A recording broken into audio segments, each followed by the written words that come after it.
നമ്മുടെ ഈ സെഷൻ ആരംഭിക്കുകയാണ്.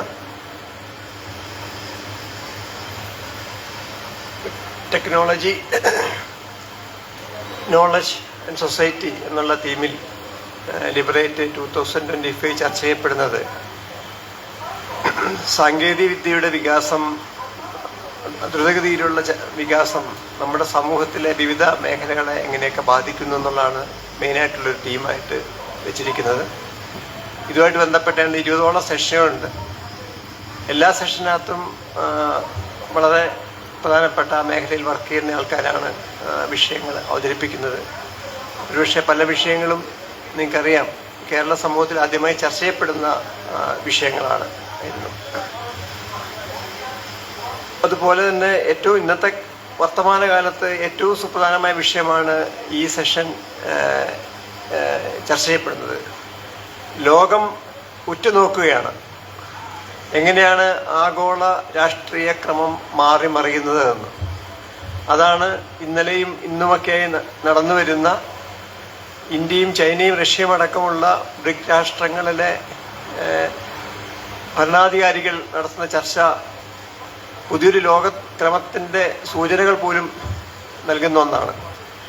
ഏതാണ്ട് 3 പതിറ്റാണ്ട് തുടർന്നു വന്നിരുന്ന അമേരിക്കയുടെ നേതൃത്വത്തിലുള്ള ഏകധ്രുവ ലോകം വിഘടിതമായി ബഹുധ്രുവ ലോകത്തിലേക്ക് മാറുക, കഴിഞ്ഞൊരു അരനൂറ്റാണ്ടിലേറെ തുടർന്നു വന്ന അമേരിക്കയുടെ സാങ്കേതികവും സാമ്പത്തികവും സൈനികവുമായിട്ടുള്ള ആധിപത്യം ചെറുക്കപ്പെടുക, അമേരിക്കൻ ഭരണാധികാരികളുടെ തീട്ടൂരങ്ങൾക്കനുസരിച്ച് ലോകരാഷ്ട്രങ്ങൾ വാലാട്ടി നിന്ന് കുതറിമാറുക, അങ്ങനെ ഒരുപക്ഷെ നമ്മുടെയൊക്കെ ജീവിതകാലത്ത് സംഭവിച്ചിരിക്കുന്ന ഏറ്റവും വലിയ രാഷ്ട്രീയ പരിണാമത്തിൻ്റെ ഒരു നിമിഷങ്ങളിലൂടെയാണ് ഇന്ന് ലോകം കടന്നു പോകുന്നത്. ഇന്ത്യയും ചൈനയും തമ്മിലുള്ള വേറെ രീതിയിലുള്ള സഹകരണം, അത് വരുത്തി തീർക്കാൻ പോകുന്ന മാറ്റങ്ങളും അതേപോലെയാണ്. ഇതിനകത്ത് ഈ വിഷയത്തിൻ്റെ സൂക്ഷ്മതലങ്ങളിലേക്ക് പോകാൻ വളരെ വലിയ വിപുലമായ വിഷയമാണ്. ആ വിഷയമാണ് ഇന്നിവിടെ പ്രധാനമായും ചർച്ച ചെയ്യപ്പെടുന്നത്. അത് ഇന്നത്തെ കോണ്ടെക്സ്റ്റിൽ അതിന് അങ്ങേയറ്റം പ്രാധാന്യമുണ്ട്. അതുകൊണ്ടാണ് CPIഎമ്മിൻ്റെ പോളിറ്റ് ബ്യൂറോ അംഗവും ഏറ്റവും പ്രധാനപ്പെട്ട പ്രഭാഷകനുമായ വിജയരാഘവൻ സാഹൻ തന്നെ നമ്മൾ വളരെ നിർബന്ധിച്ച് ഈ സെഷനിലേക്ക് കൊണ്ടുവന്നിരിക്കുന്നത്. അത് ഇവിടെ ഇരിക്കുന്ന ഓഡിയൻസും അതുപോലെ ഏതാണ്ട് 40,000-50,000 പേര് ഓൺലൈനായി കണ്ടുകൊണ്ടിരിക്കുന്ന ഒരു സംഭവമുണ്ട്. നമ്മുടെ ഡോക്യുമെൻറ്റ്സ് ഉണ്ട്, അതിനകത്ത് ആ നിലയ്ക്കുള്ളൊരു വ്യൂവർഷിപ്പ് ഉണ്ട്, ഈ സെഷന് കിട്ടുന്നുണ്ട്. പലതും അതിൻ്റെ വിഷയങ്ങളുടെ പ്രാധാന്യം കൊണ്ടും പ്രസക്തി കൊണ്ടുമാണ് ആ നിലയ്ക്കുള്ളത്. ചിലതൊക്കെ 5-6 ലക്ഷം വ്യൂവർഷിപ്പിലേക്ക് കഴിഞ്ഞു പോയിട്ടുണ്ട് ഈ അഭിപ്രായങ്ങളും മറ്റു കാര്യങ്ങളുമൊക്കെ. അത്തരത്തിൽ വളരെ ലോകം ഉറ്റുനോക്കുന്ന അങ്ങനത്തെ ഒരു വിഷയത്തെക്കുറിച്ച് പ്രഭാഷണം നടത്താനായി വിജയരാഘവൻ സഖാവ് വളരെ കിട്ടിയതിൽ അങ്ങേയറ്റ സന്തോഷം ലിബറേറ്റിൻ്റെ പേരിലും ചിന്തയുടെ പേരിലും ഞാൻ രേഖപ്പെടുന്നു. വിജയരാഘവൻ സഖാവിനെ ഈ വേദിയിലേക്ക് സ്വാഗതം ചെയ്യുന്നു. അതുപോലെ തിരുവനന്തപുരത്തെ പ്രധാനപ്പെട്ട സൈദ്ധാന്തിക വിഷയങ്ങളുമായി ബന്ധപ്പെട്ടുള്ള ചർച്ചകൾക്കും പഠന ക്ലാസ്സുകൾക്കും ഒക്കെ നേതൃത്വം കൊടുക്കുന്ന രവീന്ദ്ര സഖാവിനെയും മോഡറേറ്ററായി ഈ വേദിയിലേക്ക് കിട്ടിയിരുന്നു. അദ്ദേഹത്തെയും സ്വാഗതം ചെയ്യുന്നു. ഞാൻ രവീന്ദ്ര സഖാവിനെ മോഡറേറ്ററായിട്ട് ഈ വേദിയിലേക്ക് ക്ഷണിക്കുന്നു.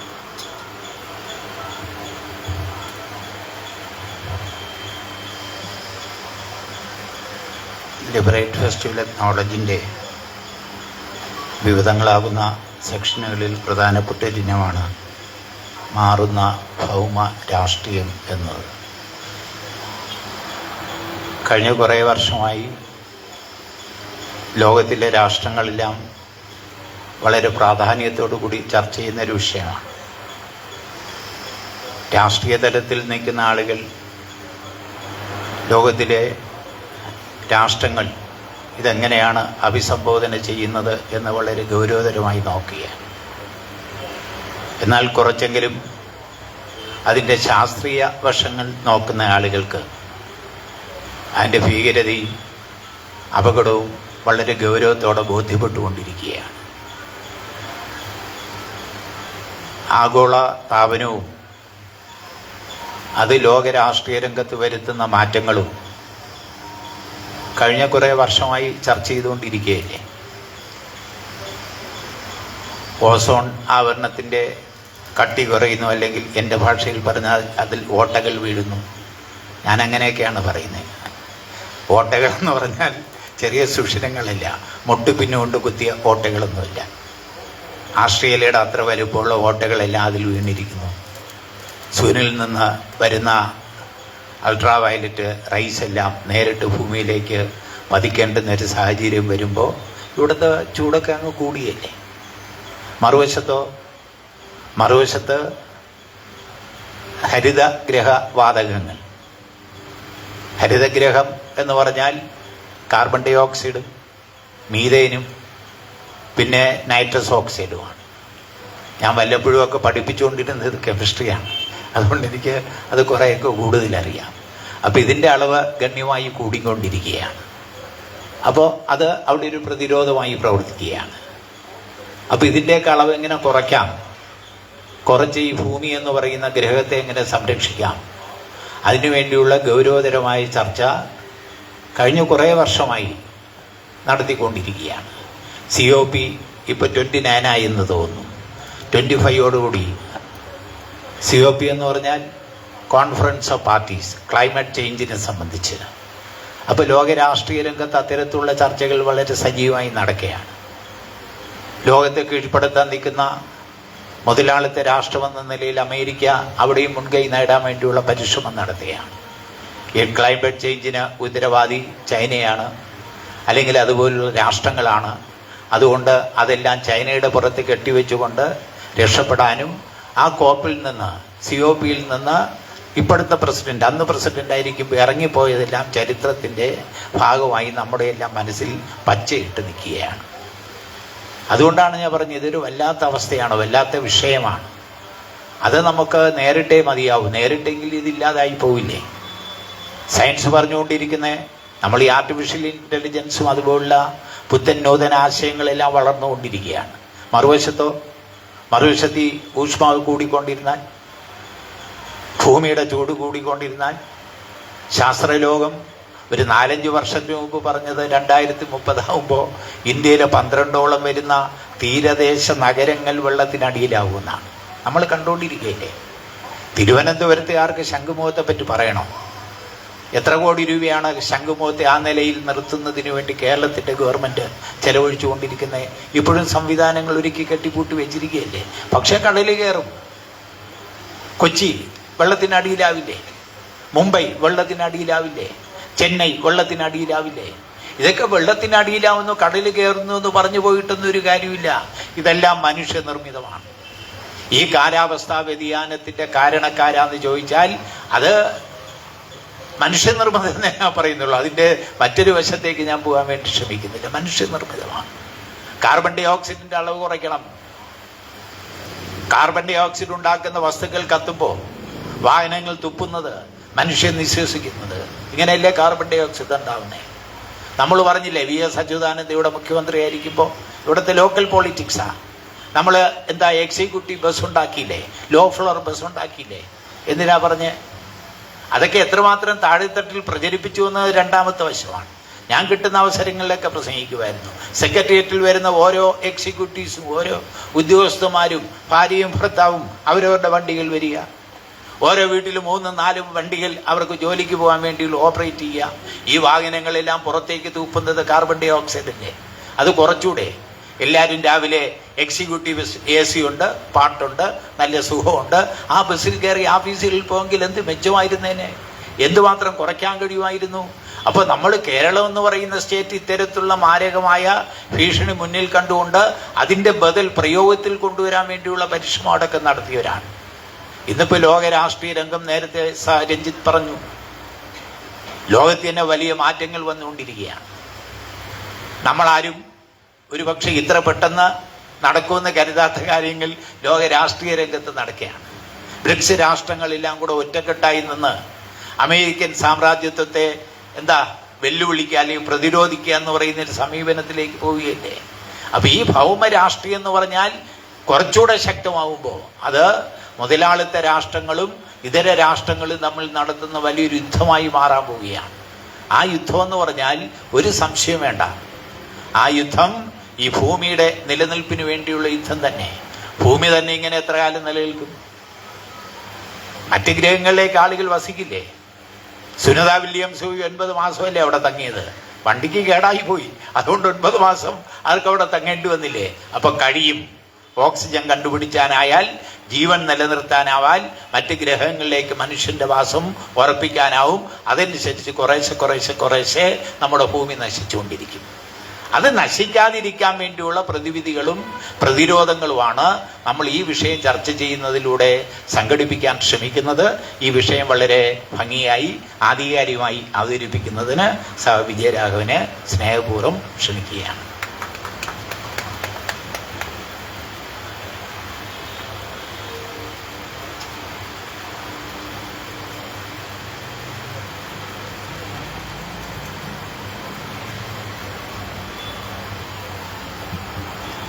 അധ്യക്ഷൻ രതീന്ദ്രൻ, നമ്മുടെ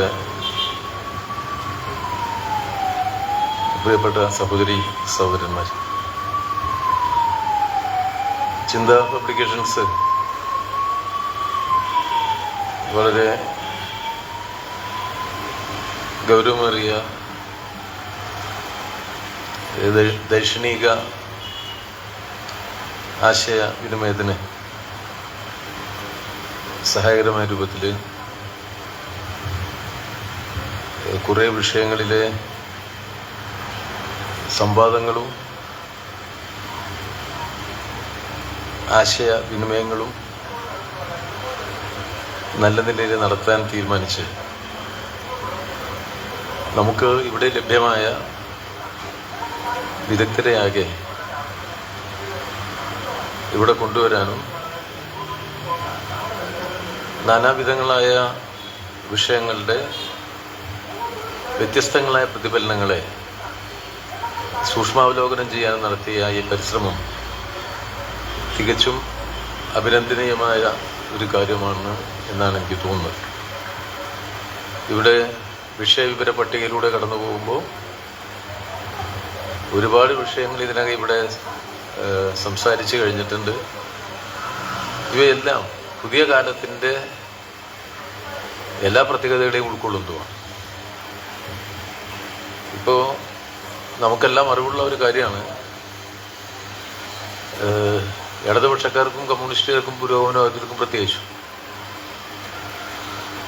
സാങ്കേതിക വിദ്യയുടെ വളർച്ചയിൽ ഏറ്റവും കൂടുതൽ സന്തോഷിക്കുക എന്നുള്ളതാണ് ഒരു പുരോഗമനവാദിയെ സംബന്ധിച്ചിടത്തോളം ഏറ്റവും പ്രധാനപ്പെട്ട കാര്യം.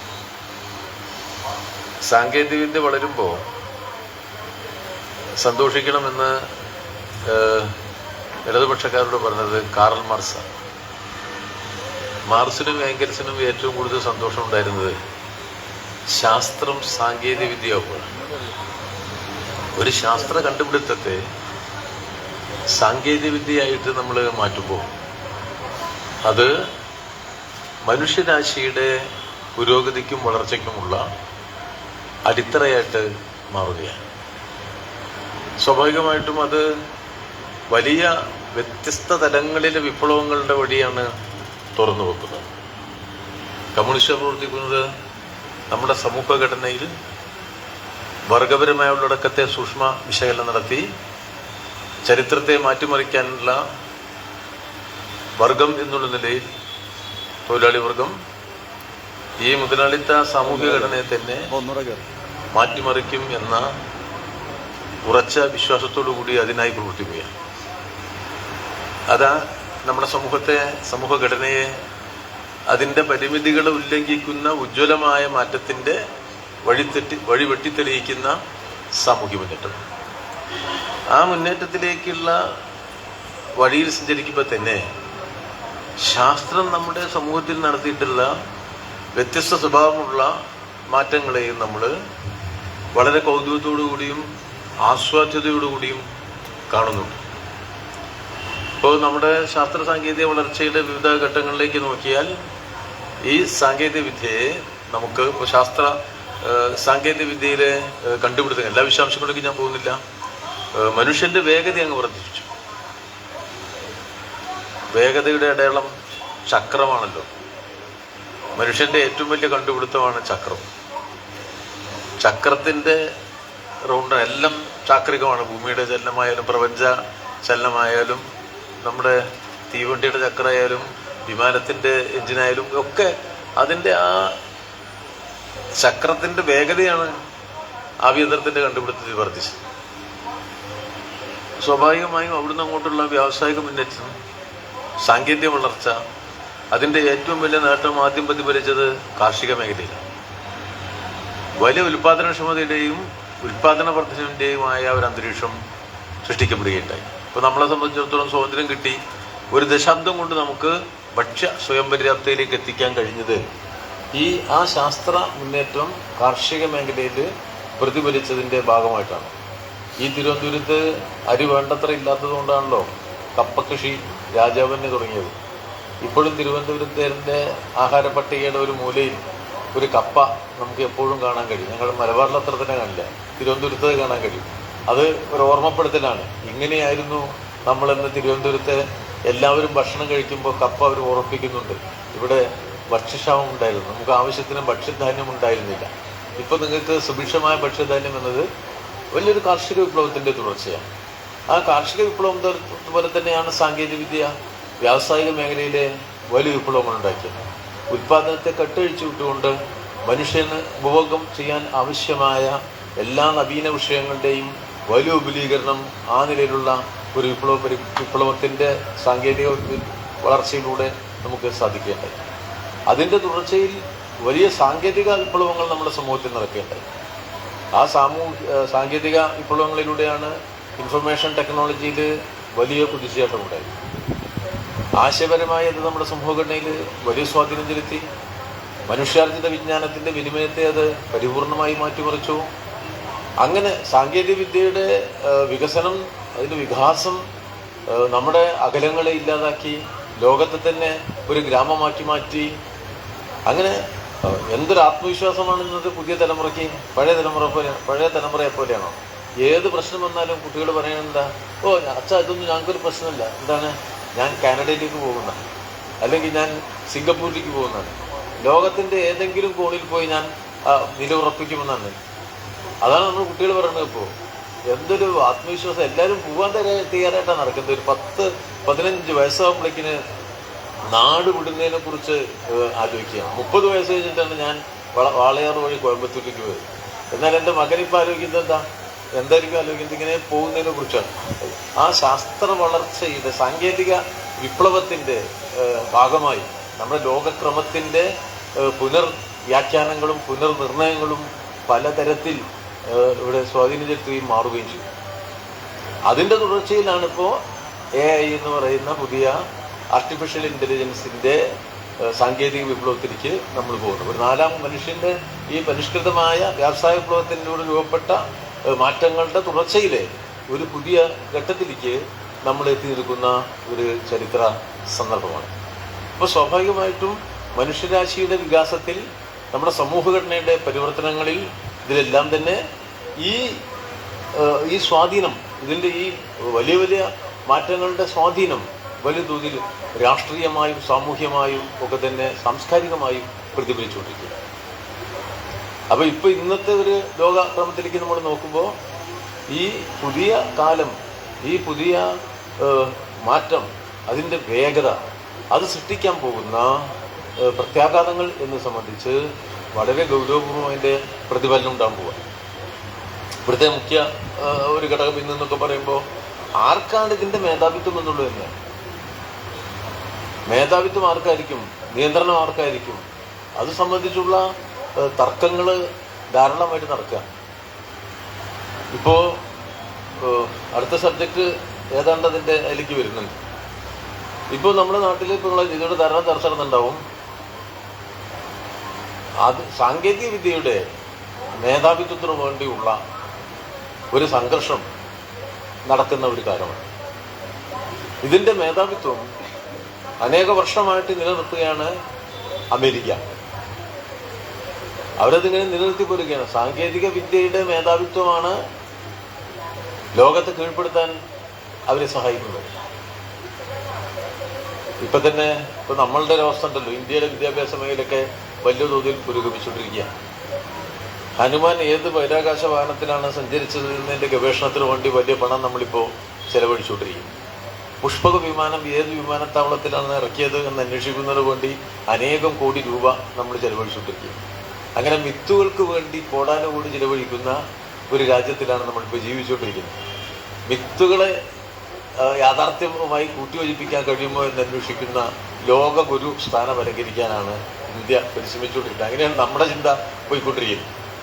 പക്ഷേ കുറച്ച് ബുദ്ധിപൂർവ്വം ചിന്തിക്കുന്ന ഒരാൾക്ക് അറിയാൻ കഴിയും, സംശയം വരുമല്ലോ, എങ്ങനെയാണ് ലോകത്തിലെ ഏറ്റവും വലിയ ദൈക്ഷണിക കരുത്തുണ്ടായിരുന്ന ഒരു രാജ്യത്തെ വളരെ എളുപ്പത്തിൽ വെള്ളക്കാരൻ കീഴ്പ്പെടുത്തിയത്. ആ ബ്രിട്ടീഷ് ഐലൻഡ് എത്ര ചെറിയൊരു ദ്വീപ. അവർ ഈ ലോകത്തെ മുഴുവൻ വെട്ടിപ്പിടിച്ചത് അവരുടെ ക്രൗണിലെ ഏറ്റവും വലിയ ജോലായിട്ടുള്ള ഇന്ത്യയെ വെട്ടിപ്പിടിച്ചത്. എങ്ങനെ പിടിച്ച്? എന്തായാലും കഴിവ്? കൃത്യതയുള്ള ഉത്തരവുണ്ട്. മികച്ച സാങ്കേതിക വിദ്യ അവരുടെ കയ്യിലായിരുന്നു എന്നുള്ളതാണ്. അവരുടെ ആയുധങ്ങളുടെ മികവാണ്, അവരുപയോഗിച്ച സാങ്കേതിക വിദ്യയുടെ മികവാണ്. ആ സാങ്കേതിക വിദ്യയുടെ മികവ് അവർ വർദ്ധിപ്പിച്ചു. നമുക്ക് പറ്റിയെന്താ? ചാതുർവർണ്ണ്യം നമ്മുടെ ദൈക്ഷണിക വളർച്ചയ്ക്ക് തടസ്സമിട്ടു. ഹിന്ദുമതത്തിലെ മഹാഭൂരിപക്ഷത്തിന് വിജ്ഞാനത്തിന് നിഷേധിച്ചു. വിജ്ഞാനം നിഷേധിച്ചിടത്ത് സാങ്കേതിക വളർച്ച ഉണ്ടാകും, സാമൂഹ്യ മുന്നേറ്റം ഉണ്ടാകും. മഹാഭൂരിപക്ഷത്തിന് ആ വിജ്ഞാനം നിഷേധിക്കുകയും വിജ്ഞാനത്തിന്റെ വളർച്ചയും കൂട്ടിച്ചേർക്കലുകളും ഇല്ലാതാവുകയും ചെയ്തു. എത്ര മഹത്തായ ഗണിത വിജ്ഞാനത്തിന്റെ നാടാണ് ഇന്ത്യ. പൂജ്യം എന്ന് പറയുന്ന ആ കണ്ടുപിടുത്തത്തിനോളം വലുതൊന്നുണ്ടോ? ഒന്നാലോചിച്ച് നോക്കൂ. ഇന്നത്തെ നാനോ ടെക്നോളജി ഉണ്ടെന്ന് തോന്നുന്നത് അതേ പൂജ്യത്തിന് കീഴോട്ടുമ്പോഴാണ്. പൂജ്യത്തെ കണ്ടുപിടിച്ചതാരാ? നമ്മളാണ്. ആ പൂജ്യം പടിഞ്ഞാറോട്ട് എന്നപ്പോഴാണ് ഗണിത വിജ്ഞാനത്തിന്റെ അനന്തവിഹായസകളിലേക്ക് പറക്കാൻ മനുഷ്യരാശിക്ക് സാധിച്ചത്. അത്രയും വലിയ കണ്ടുപിടുത്തങ്ങളുണ്ടായിരുന്നു. ആ കണ്ടുപിടുത്തങ്ങളുടെ നാടാണ് എന്തിലേക്ക് ഒതുങ്ങിയത്? വിജ്ഞാനം എന്നത് വേദത്തിൽ ഒതുക്കിയത്, വിജ്ഞാനം എന്നത് ഏതാനും സംസ്കൃത പുസ്തകങ്ങളിലേക്ക് ഒതുക്കിയത്, വിജ്ഞാനം എന്നത് ബ്രാഹ്മണ്യത്തിലേക്ക് ഒതുക്കിയത്. വളരെ ചുരുങ്ങിയ ആളുകൾക്ക് അവർക്ക് ഒതുക്കി നിർത്താവുന്ന തരത്തിലുള്ള വിജ്ഞാനത്തെ ഒരു കൂട്ടിലടയ്ക്കുന്ന പ്രക്രിയ നടത്തിയതിൻ്റെ ഭാഗമായി നമുക്ക് സംഭവിച്ചത് നമ്മളെക്കാൾ പിന്നിൽ നിൽക്കുന്നവർക്ക് നമ്മുടെ മുന്നിലെത്താനും നമ്മളെ കീഴ്പ്പെടുത്താനും കഴിഞ്ഞു എന്ന അനുഭവം നമ്മുടെ മുന്നിലുണ്ട് ഇപ്പോൾ. അതാണ് ഇന്ത്യയിലെ അനുഭവം. അപ്പോൾ സ്വാഭാവികമായിട്ടും വിജ്ഞാനത്തിൻ്റെ മുകളിലെ നിയന്ത്രണമാണ് സമൂഹത്തിൻ്റെ നിയന്ത്രണത്തിന് സഹായകരമായിട്ട് മാറുന്നത്. അതുകൊണ്ട് തന്നെ ലോകഘടനയിൽ, ലോക രാഷ്ട്രീയ ഘടനയിൽ, ലോക സാമൂഹ്യ ഘടനയിൽ, ലോക സാംസ്കാരിക ഘടനയിൽ ഒക്കെ തന്നെ നിയന്ത്രണം ഉണ്ടാക്കിയെടുക്കാൻ US സാധിച്ചത് സാങ്കേതിക വിദ്യയിലുള്ളവരുടെ മേൽക്കൈയാണ്. ആ സാങ്കേതിക വിദ്യയിലെ മേൽക്കൈ ഉപയോഗിച്ച് ലോകത്തെ പാറ്റന്റുകൾ മുഴുവൻ അവരുടെ കയ്യിലെത്തി. ഇപ്പൊ ലോകത്ത് കഴിഞ്ഞ വർഷം ഏറ്റവും കൂടുതൽ വിറ്റഴിച്ചൊരു മരുന്നുണ്ട്. ഏറ്റവും കൂടുതൽ വിറ്റഴിച്ചൊരു മരുന്നാണ്. അത് തടി കുറയ്ക്കാനുള്ള മരുന്നാണ്. എല്ലാവരും ശ്രദ്ധിച്ചിട്ട് അങ്ങനെ മരുന്ന് ഇപ്പോൾ ഇറക്കിയല്ലോ. തടി കുറയ്ക്കാനുള്ള മരുന്നാണ് കഴിഞ്ഞ വർഷം ലോകത്ത് ഏറ്റവും കൂടുതൽ വിറ്റഴിച്ചത്. $900 ബില്യൺ ആ ഒറ്റ മരുന്ന് വിറ്റു. ആ മരുന്ന് തടി കുറയ്ക്കാൻ എല്ലാവർക്കും ഇഷ്ടമായതുകൊണ്ട് എല്ലാവരും അത് കുത്താൻ പോയി. ഇപ്പോൾ പുതിയ ഭക്ഷണക്രമം തടി കൂട്ടിയതാണ്. അപ്പോൾ ആ മരുന്ന് ഇപ്പോൾ ഇന്ത്യയിൽ കിട്ടുമോ? അതാണ് ചോദ്യം. ആ മരുന്ന് നമുക്ക് കിട്ടണമെങ്കിൽ പുതിയ പാറ്റന്റ് നിയമം അനുസരിച്ച് എത്ര കൊല്ലം കഴിയണം? ഒരു ഡോസ് മരുന്നിന്റെ വില എത്രയാണ്? ലിലി എന്ന് പറയുന്ന ഈ മരുന്ന് ഉൽപ്പാദിപ്പിക്കുന്ന കമ്പനിയുടെ പോക്കറ്റിലേക്ക് കഴിഞ്ഞ വർഷം ഈ പണം മുഴുവൻ പോയല്ലോ. ഇതേ മരുന്ന് ഇപ്പോൾ $1,00,000 ഇപ്പോൾ അമേരിക്കയിൽ നിന്ന് ഒരാൾ ഇന്ത്യക്കാരൻ വാങ്ങുന്നുണ്ടെങ്കിൽ അതേ മരുന്ന് ഇന്ത്യയിൽ ഉൽപ്പാദിപ്പിച്ചാൽ $5,000 $3,000 ഒരു ഇന്ത്യക്കാരൻ വാങ്ങി. അങ്ങനെയാണ് ഔഷധ നിർമ്മാണ രംഗത്തുള്ള ഇന്ത്യയുടെ ഒരു പൊസിഷൻ. അങ്ങനെ പാറ്റന്റിന്റെ പുറത്തേക്ക് വരുന്ന ഏത് മരുന്നും ഇന്ത്യ ഉൽപ്പാദിപ്പിക്കുന്നത് ഇത് വികസിത മുതലാളിത്ത രാജ്യങ്ങൾ ഉൽപ്പാദിപ്പിക്കുന്നതിനേക്കാൾ വളരെ വളരെ ചെറിയ പൈസക്കാണ്. നമുക്കാണ് ലോക കമ്പോളത്തിൽ എത്തിക്കാൻ കഴിയുന്നത്. പക്ഷേ പാറ്റന്റ് എന്ന് പറയുന്ന സംഭവങ്ങളുടെ ആ രംഗത്ത് നമ്മൾ കയ്യൊപ്പ് വെച്ചതോടുകൂടി രാജ്യത്ത് നമുക്ക് ആ മരുന്നിന്റെ സൗഭാഗ്യം ഉപയോഗപ്പെടുത്തുന്നതിന് അനേക വർഷം കാത്തിരിക്കുകയാണ്. പുതിയ മരുന്ന് കണ്ടുപിടിച്ചാൽ 10 കൊല്ലം കഴിഞ്ഞാലേ നമുക്കത് ഉപയോഗിക്കാൻ കഴിയൂ എന്ന് വരുന്നിടത്ത് എത്ര പണമാണ് അമേരിക്കയിലേക്ക് ഒഴുകി പോവുക? എത്ര പണമാണ് ഈ ബഹുരാഷ്ട്ര കുത്തക കമ്പനികളുടെ പോക്കറ്റിലേക്ക് പോവുക? അപ്പോൾ അവരുടെ കയ്യിൽ നിയന്ത്രണമാണ്. ഓരോ ഗവേഷണത്തിന്റെ ഗവേഷണ ബലവും ഏറ്റവും ഫലപ്രദമായിട്ട് ഉപയോഗിച്ച് അതിൽ നിന്ന് പുതിയ കണ്ടുപിടുത്തങ്ങൾ നടത്തി അതിനെ മികവുള്ളതാക്കി വലിയ കൊള്ളലാഭം കൊയ്യണം. അതിലൂടെയാണ് ഓരോ നവീന കണ്ടുപിടുത്തത്തെയും മുതലാളിത്തം വലിയ ലാഭത്തിനും കമ്പോളത്തിൽ നിന്ന് വലിയ പണം കയ്യിലെത്തിക്കാൻ ഉപയോഗിക്കും. കമ്പ്യൂട്ടർ എന്ന് പറയുന്ന സാധനം കണ്ടുപിടിക്കുന്നത് യുദ്ധാവശ്യത്തിന് വേണ്ടിയാണ്. ഡൽഹിയിൽ ആദ്യത്തെ കമ്പ്യൂട്ടർ വന്നപ്പോൾ അത് കാണാൻ പോയി. ആ കമ്പ്യൂട്ടറിന്റെ വലിപ്പത്തിലായിരുന്നു ഒരു വലിയ കെട്ടിടത്തിന്റെ വലിപ്പമായിരുന്നു. വലിയൊരു 4 നില കെട്ടിടത്തിന്റെ വലിപ്പമുള്ള ആദ്യത്തെ കമ്പ്യൂട്ടറിൽ നിന്ന് നമ്മൾ പോക്കറ്റിലിട്ട് നടക്കുന്ന പുതിയ മൊബൈൽ ഫോണിലേക്കുള്ള ആ വളർച്ച എന്ന് പറയുന്നത് വിപണന തന്ത്രമാണ് മുതലാളിത്തത്തിന്.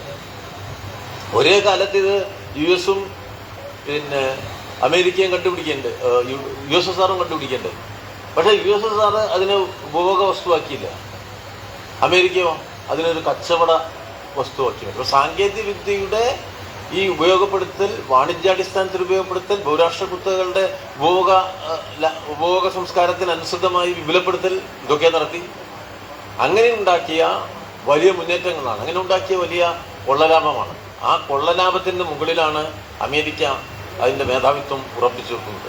ഈ കൊള്ളലാഭത്തിൻ്റെ മറുപക്ഷം ഇതിനേക്കാൾ ലാഭമുണ്ടാക്കുന്ന, ഇതിൽ ഏറ്റവും ലാഭമുണ്ടാക്കുന്നത് ഏത് എന്ന കണ്ടുപിടുത്തം. ഇപ്പോൾ നവീന കണ്ടുപിടുത്തങ്ങളുടെയും ഗവേഷണത്തിൻ്റെയും മുഖ്യ കേന്ദ്രബിന്ദു പണ്ടൊക്കെ ആരോഗ്യ മേഖലക്കൊക്കെ ആയിരുന്നെങ്കിൽ, ഇപ്പം ഞാൻ നേരത്തെ പറഞ്ഞ മരുന്ന് പോലെയുള്ള സാധനങ്ങൾക്കായിരുന്നെങ്കിൽ ഇപ്പം അത് പൂർണ്ണമായി യുദ്ധമേഖലയിലേക്ക് പോയല്ലോ.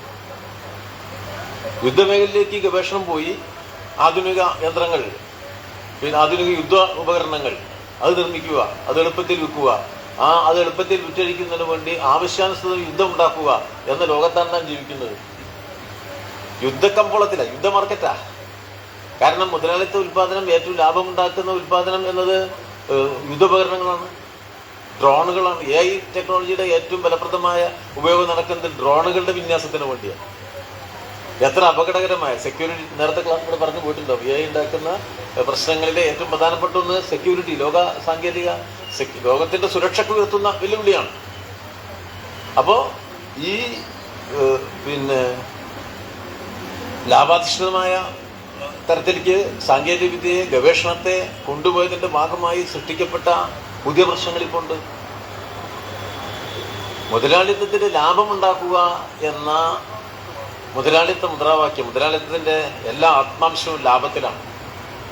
അത് വളർന്നു വലുതായി മനുഷ്യാത്മക വിജ്ഞാനത്തെ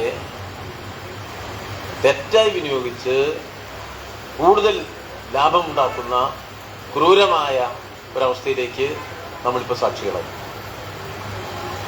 ഏറ്റവും ഒടുവിൽ ഈ യുദ്ധം, ഇപ്പം ഇങ്ങനെ യുദ്ധം കുറേ എണ്ണം സോവിയറ്റ് കൊണ്ട് തർച്ചൊക്കെ ഉണ്ടായല്ലോ.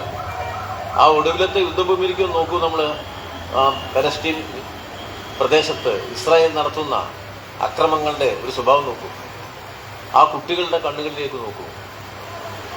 ആ അമ്മമാരെ കുറിച്ചൊരു നിമിഷം ആലോചിക്കൂ. രാവിലത്തെ പത്രം എടുത്ത് പലസ്തീനിലേക്ക്, ഗസയിലേക്ക് നോക്കുമ്പോൾ നമുക്ക് മനുഷ്യരായി ഇന്ന് ഈ ഭൂമിയിൽ ജീവിക്കുന്നതിൽ ഏറ്റവും ലജ്ജ തോന്നുന്ന നിമിഷം അതാണ്. ഞാനൊരു ഈ ഭൂമുഖത്ത് ജീവിക്കുമ്പോൾ ആത്മാഭിമാനത്തോടു കൂടി എനിക്ക് തലയുയർത്തി പിടിച്ചു നിൽക്കാനാവുന്നില്ല. ആധുനിക മുതലാളിത്തം, സാമ്രാജ്യത്വം, അതിൻ്റെ വൈതാളികന്മാർ മനുഷ്യരാശിക്കു നേരെ നടത്തിയ ചരിത്രത്തിലെ ഏറ്റവും വലിയ നിന്ദ്യമായ ഹിംസകളിലൊന്ന് നിരന്തരം നടത്തിക്കൊണ്ടിരിക്കുമ്പോൾ നിർത്തൂ എന്ന് പറയാൻ നമുക്കെല്ലാവർക്കും കഴിയാതെ പോകുന്ന ദുരിതത്തിലാണ് നമ്മളെല്ലാം അതിൻ്റെ ഭാഗമാണ്. ഇതിന്ന് മാറി നിൽക്കാൻ ഒരു മനുഷ്യനുമാകില്ല. പരിഷ്കൃത മനുഷ്യൻ പ്രാകൃതനായിരിക്കുന്നു എന്ന് ലോകത്തോട് വിളിച്ചു പറയുന്ന ഒരു യുദ്ധമാണ് ഇപ്പോൾ അവിടെ നടന്നുകൊണ്ടിരിക്കുന്നത്. ആ കുട്ടികളെ കുറിച്ച് ആലോചിക്കൂ. ജനിച്ച കുഞ്ഞിന് പേരിടുകയല്ല, ഒരു തുണ്ടെടുത്ത് അമ്മ കയ്യിൽ കെട്ടി വെക്കുകയാണ്. കാരണം ആ പിഞ്ചു കുഞ്ഞ് ഏത് ബോംബിന്റെ കീഴിലാണ് മരിച്ചു വീഴുക എന്നറിയില്ല. ആ മരിച്ചു വീണ ആ ബബിൾസിന്റെ അടിയിൽ നിന്ന്, അതിന്റെ അവശിഷ്ടങ്ങളുടെ അടിയിൽ നിന്ന് സ്വന്തം കുഞ്ഞിനെ കണ്ടെത്തുന്നതിന് വേണ്ടിയുള്ള ചരട് ഒരു കയ്യിൽ കെട്ടിവെക്കുന്ന അമ്മയെ കുറിച്ച് ആലോചിച്ച് നോക്കൂ. അമ്മയുടെ മനോവ്യാപാരങ്ങളിലേക്ക് നമ്മളൊന്ന് കടന്നുപോയി നോക്കൂ. എത്ര ആപത്കരമായ ദുരിതകാലത്തിലൂടെയാണ് നാം കടന്നു പോകുന്നത്. എന്തുകൊണ്ടാണ് ഇത് സംഭവിക്കുന്നത്? ഇങ്ങനെ യുദ്ധങ്ങളുടെ ആവർത്തനങ്ങൾ എന്തുകൊണ്ടുണ്ടാവുന്നു? വലിയ അപകടകരമായ ഈ സമകാല അവസ്ഥ ഇതല്ലേ? ഇവിടെ അപകടകരമായ രാഷ്ട്രീയം പതിയിരിക്കുക. അതാണ് നാം മനസ്സിലാക്കേണ്ടത്. ഇതിനെ ഇത് എവിടെയാണ് അവസാനിക്കുക? എങ്ങനെയാണ് ഇതിനെ അവസാനിപ്പിക്കുക? ചൂഷണത്തിന്റെ രൂപം എന്നത് മാറി മാറി മാറി മുതലാളിത്തം മനുഷ്യനെ കൊന്നൊടുക്കിയ, ആയിരക്കണക്കിന് മനുഷ്യരെ കൊന്നൊടുക്കി അതിന്റെ ലാഭം നിലനിർത്തുക എന്ന നിലയിലേക്ക് കാര്യങ്ങൾ പോവുകയാണ്. ഓരോ യുദ്ധവും ഇപ്പോ നമ്മളിപ്പോ ഈ യുദ്ധം നടന്നല്ലോ. ഏറ്റവും രസകരം എന്ന് പറയുമ്പോൾ ഏറ്റവും വിഷമുണ്ടാക്കിയ കാര്യം എന്താ? ആ ഇറാനിൽ കൊണ്ടുപോയിട്ട് അമേരിക്ക ഇട്ട രണ്ടാമത്തെ ബോംബാണ്. ആദ്യം ഇസ്രായേൽ കുറെ ബോംബിട്ട് വെക്കണം പോയി. ആ ബോംബ് തികഞ്ഞില്ലല്ലോ. ആ ബോംബ് ഇറാനിലെ ആണവ ശക്തി സൂക്ഷിച്ച ആ കെട്ടിടത്തിന്റെ മേലെ ചെന്ന് തട്ടി അത് ബലിച്ചില്ല. അപ്പോഴാണ് അമേരിക്ക നേരിട്ട് ഇടപെട്ടത്. അമേരിക്ക നേരിട്ട് ഇടപെട്ടപ്പോൾ ഈ പുതിയ ബോംബോടെ കൊണ്ടിട്ടാണ്.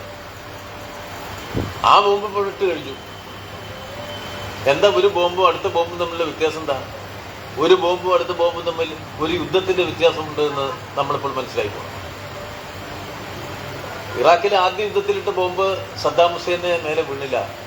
അപ്പോഴാണ് രണ്ടാമത്തെ യുദ്ധത്തിൽ ക്ലസ്റ്റർ ബോംബ് ഉണ്ടാക്കിയത്. ആ തുരങ്കത്തെ ഉല്ലംഘിച്ച് ആളെ കൊല്ലാൻ കഴിയുന്ന ബോംബ്. അത് തന്നെയാണ് ഇപ്പോൾ അമേരിക്കയോട് ചെയ്തിരിക്കുന്നത്. ആ ബോംബിന്റെ വലുപ്പവും ആകൃതിയും രൂപവും വിലയും പ്രദർശിപ്പിച്ചു കഴിഞ്ഞു. ലോക കമ്പോളത്തിലേക്ക് ഈ ബോംബ് വിൽപ്പനയ്ക്ക് വരികയാണ്. ഓരോ ആയുധങ്ങളും അങ്ങനെയാണ് വരുന്നത്. എയുടെ പിൻബലത്തിൽ വരുന്ന ഏറ്റവും പുതിയ ഡ്രോൺ. ഇപ്പോൾ ഉക്രൈനിൽ നിന്നൊരു വാർത്ത വന്നു. എന്താണ്? ഡ്രോണും നിർമ്മിക്കുകയാണ് ഒരു കലാകാരന്മാർ. എഴുത്തുകാരനും നാടകം എഴുതുന്ന ആളും ഡാൻസ് ചെയ്യുന്ന ആളും സിനിമാ നടനും ആർട്ടിസ്റ്റും പെയിന്ററും ഒക്കെ ഡ്രോൺ നിർമ്മിക്കുന്നു ഉക്രൈനിൽ എന്ന്. അവരെയൊക്കെ ഡ്രോൺ നിർമ്മിപ്പിക്കുകയാണ്. അവർക്ക് സാങ്കേതികത കൊടുത്തിരിക്കുകയാണ്. അസംബിൾ ചെയ്യാനുള്ള സാധനങ്ങൾ കൊടുത്തിരിക്കുകയാണ്. വെറുതെ ഇരിക്കുമ്പോൾ നിങ്ങൾ ഡ്രോൺ അസംബിൾ ചെയ്യൂ എന്നിവരോട് പറയുകയാണ്. അവിടെ യുദ്ധമുള്ളിടത്ത് സംഗീതമില്ല, സാഹിത്യമില്ല, ചിത്രരചനകളില്ല, ഒന്നുമില്ല.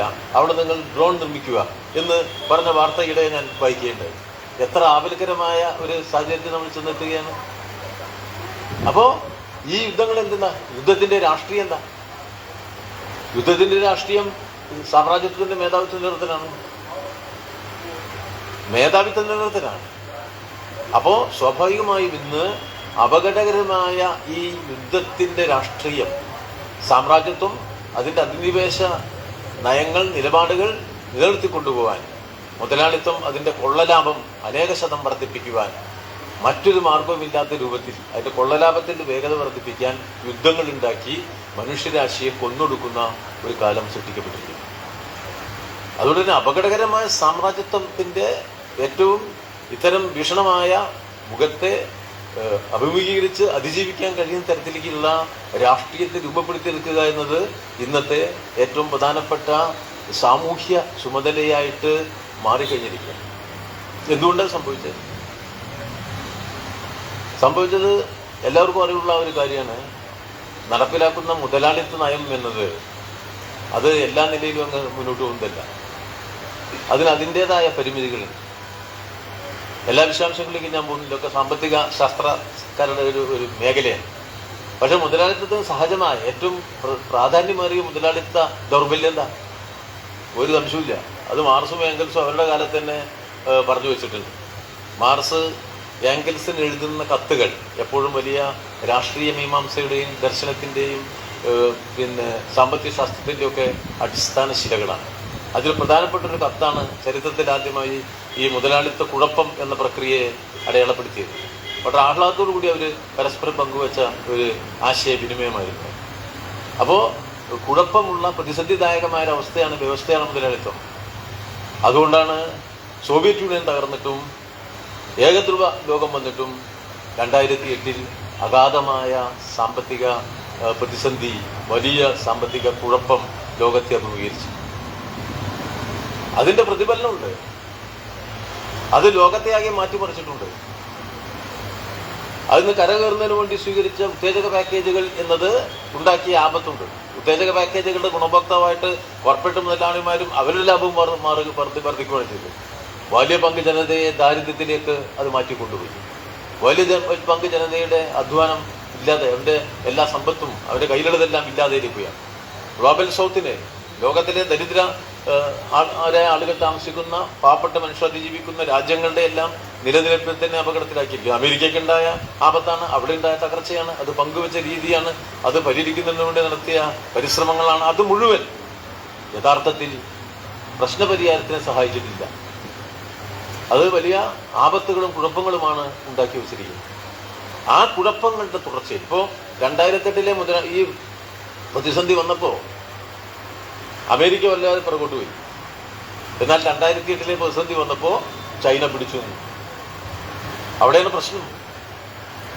അവിടുന്ന് അങ്ങോട്ടുള്ള ലോകക്രമത്തിന്റെ മാറ്റം നോക്കിയാൽ കാണാൻ കഴിയും. എന്താ ഇത്ര തീക്ഷ്ണമായ ചൈനീസ് വിരുദ്ധമായ നിലപാട് അമേരിക്ക സ്വീകരിച്ചത്? ഇവര് മുന്നോട്ട് പോയി, അമേരിക്കയ്ക്ക് മുന്നോട്ട് പോകാൻ കഴിഞ്ഞില്ല. ലോക മുതലാളിത്ത പ്രതിസന്ധിയുടെ ഒരു പ്രതിഫലനമാണത്. അപ്പോ സാമ്രാജ്യത്വവും ലോക മുതലാളിത്വവും ഇന്ന് നേരിടുന്ന വ്യവസ്ഥ എന്ന നിലയിലെ പരിമിതികൾ വളരെ വലുതാണ്, വളരെ വലുതാണത്. ആ വ്യവസ്ഥയുടെ പരിമിതി ലോകത്ത് വലിയ തോതിൽ ദാരിദ്ര്യം വർദ്ധിപ്പിച്ചിരിക്കുന്നു, വലിയ തോതിൽ തൊഴിലില്ലായ്മ വർദ്ധിപ്പിച്ചിരിക്കുന്നു. അത് മനുഷ്യജീവിതത്തെ വലിയ തോതിൽ തകർത്തിരിക്കുന്നു, ദുർബലപ്പെടുത്തിയിരിക്കുന്നു. വേറൊരു ഭാഗത്ത് യുദ്ധങ്ങൾ രൂപപ്പെടുത്തി സാമ്രാജ്യത്വം അതിൻ്റെ അളവ് വർദ്ധിപ്പിക്കുന്നു. അത്തരം ഒരു സാഹചര്യം സൃഷ്ടിച്ച പൊതു അവസ്ഥയുടെ പ്രതിഫലനങ്ങൾ നമ്മുടെ സാമൂഹ്യ രാഷ്ട്രീയ ഘടനയിലും ഇന്ന് വലിയ തോതിൽ നമുക്ക് കാണാം. രാഷ്ട്രീയ ഘടനയിലെ ഇതിൻ്റെ പ്രത്യേകത എന്താണ്? ഈ തീവ്രമായ വിഷയങ്ങളെല്ലാം ഉണ്ടാകുമ്പോഴും ആ നിലയിൽ അതിൻ്റെ സൂക്ഷ്മാംശങ്ങളെ പഠിച്ച് അതിനെ മുറിച്ചു കടക്കാൻ കഴിയുന്ന തരത്തിലേക്ക് രാഷ്ട്രീയ ഘടകങ്ങളെ രൂപപ്പെടുത്താൻ പരിമിതികൾ നിലനിൽക്കുന്നുണ്ട്. ഇന്നത്തെ ഒരു ലോക പ്രത്യേകത ഏതാണ്? ഈ തകർച്ചയിൽ നിന്ന് ഒരു വലതുപക്ഷം രൂപം കൊള്ളുന്നു എന്നുള്ളത്. അതെന്തുകൊണ്ടാ? തെറ്റായ വഴിയിലേക്ക് രാഷ്ട്രീയത്തെ കൊണ്ടുപോകുന്നുള്ളൂ. സംസ്കാരത്തിൻ്റെയും നമ്മുടെ പ്രത്യയശാസ്ത്രത്തിൻ്റെയും മേഖലയിൽ വലിയ തോതിലുള്ള വലതുപക്ഷ ആശയങ്ങളുടെ തള്ളിക്കയറ്റം നമുക്ക് കാണാൻ കഴിയും. ഞാനതിൻ്റെ സമയത്തിൻ്റെ കുറവ് കാരണം അതിൻ്റെ എല്ലാ വിശദാംശങ്ങളിലേക്കും പോലും വലിയൊരു ഒരു ഒരു പ്രശ്നമാണ്. മനുഷ്യബോധത്തിലേക്ക് വലിയ തോതിൽ വലതുപക്ഷ മൂല്യബോധമാണ് കടന്നു വരുന്നത്. അതാണ് സാമ്രാജ്യത്വം വിജയിച്ചിരിക്കുന്നത് അവിടെയാണ്. മറ്റിടത്ത് അവർ തോറ്റുകൊണ്ടിരിക്കുകയാണ്, വലിയ തോൽവിയാണ്. പക്ഷെ ഇവിടെ അവര് ചെറിയ മുന്നേറ്റം ഉണ്ടാക്കിയിരിക്കുന്നു. തീവ്ര ദേശീയതയിൽ, വംശീയതയിൽ, കുടിയേറ്റ വിരുദ്ധതയിൽ, അതിലാണ് തങ്ങളുടെ പ്രശ്നങ്ങൾക്കെല്ലാം കാരണം എന്ന ബോധത്തിലേക്ക് വികസിത രാജ്യത്തിലെ സാധാരണക്കാരനെ കൊണ്ടുപോയി എത്തിക്കുന്നതിൽ അവിടുത്തെ വലതുപക്ഷത്തിന്, അവിടുത്തെ സാമൂഹ്യ ഘടകങ്ങളെ നിയന്ത്രിക്കുന്ന പ്രത്യയശാസ്ത്ര പരികൽപ്പനകളെ നിയന്ത്രിക്കുന്ന ഘടകങ്ങൾക്ക് സാധിച്ചിരിക്കുന്നു.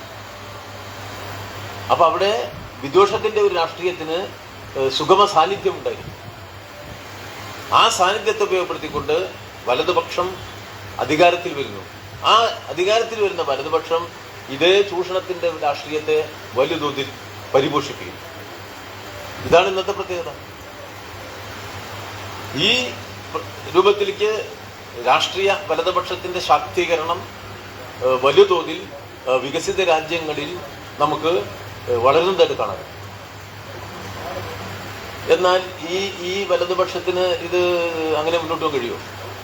വലതുപക്ഷത്തിന് ഇങ്ങനെ വരാൻ സാധിച്ച ഒരു പ്രധാനപ്പെട്ട കാര്യം, യുദ്ധാനന്തര ലോകത്ത് സോവിയറ്റ് യൂണിയൻ നിലനിന്ന കാലയളവിൽ വലിയ തോതിൽ സാമൂഹ്യ സുരക്ഷയുടേതായ മുദ്രാവാക്യം ഉയർത്തിക്കൊണ്ട് അധികാര നിർവഹണം നിർവഹിച്ച സോഷ്യൽ ഡെമോക്രസിയുടെ തകർച്ച എന്ന് പറയുന്ന ഒരു വലിയ ഭാഗം ഇതിന്റെ അപ്പുറത്തുണ്ട്.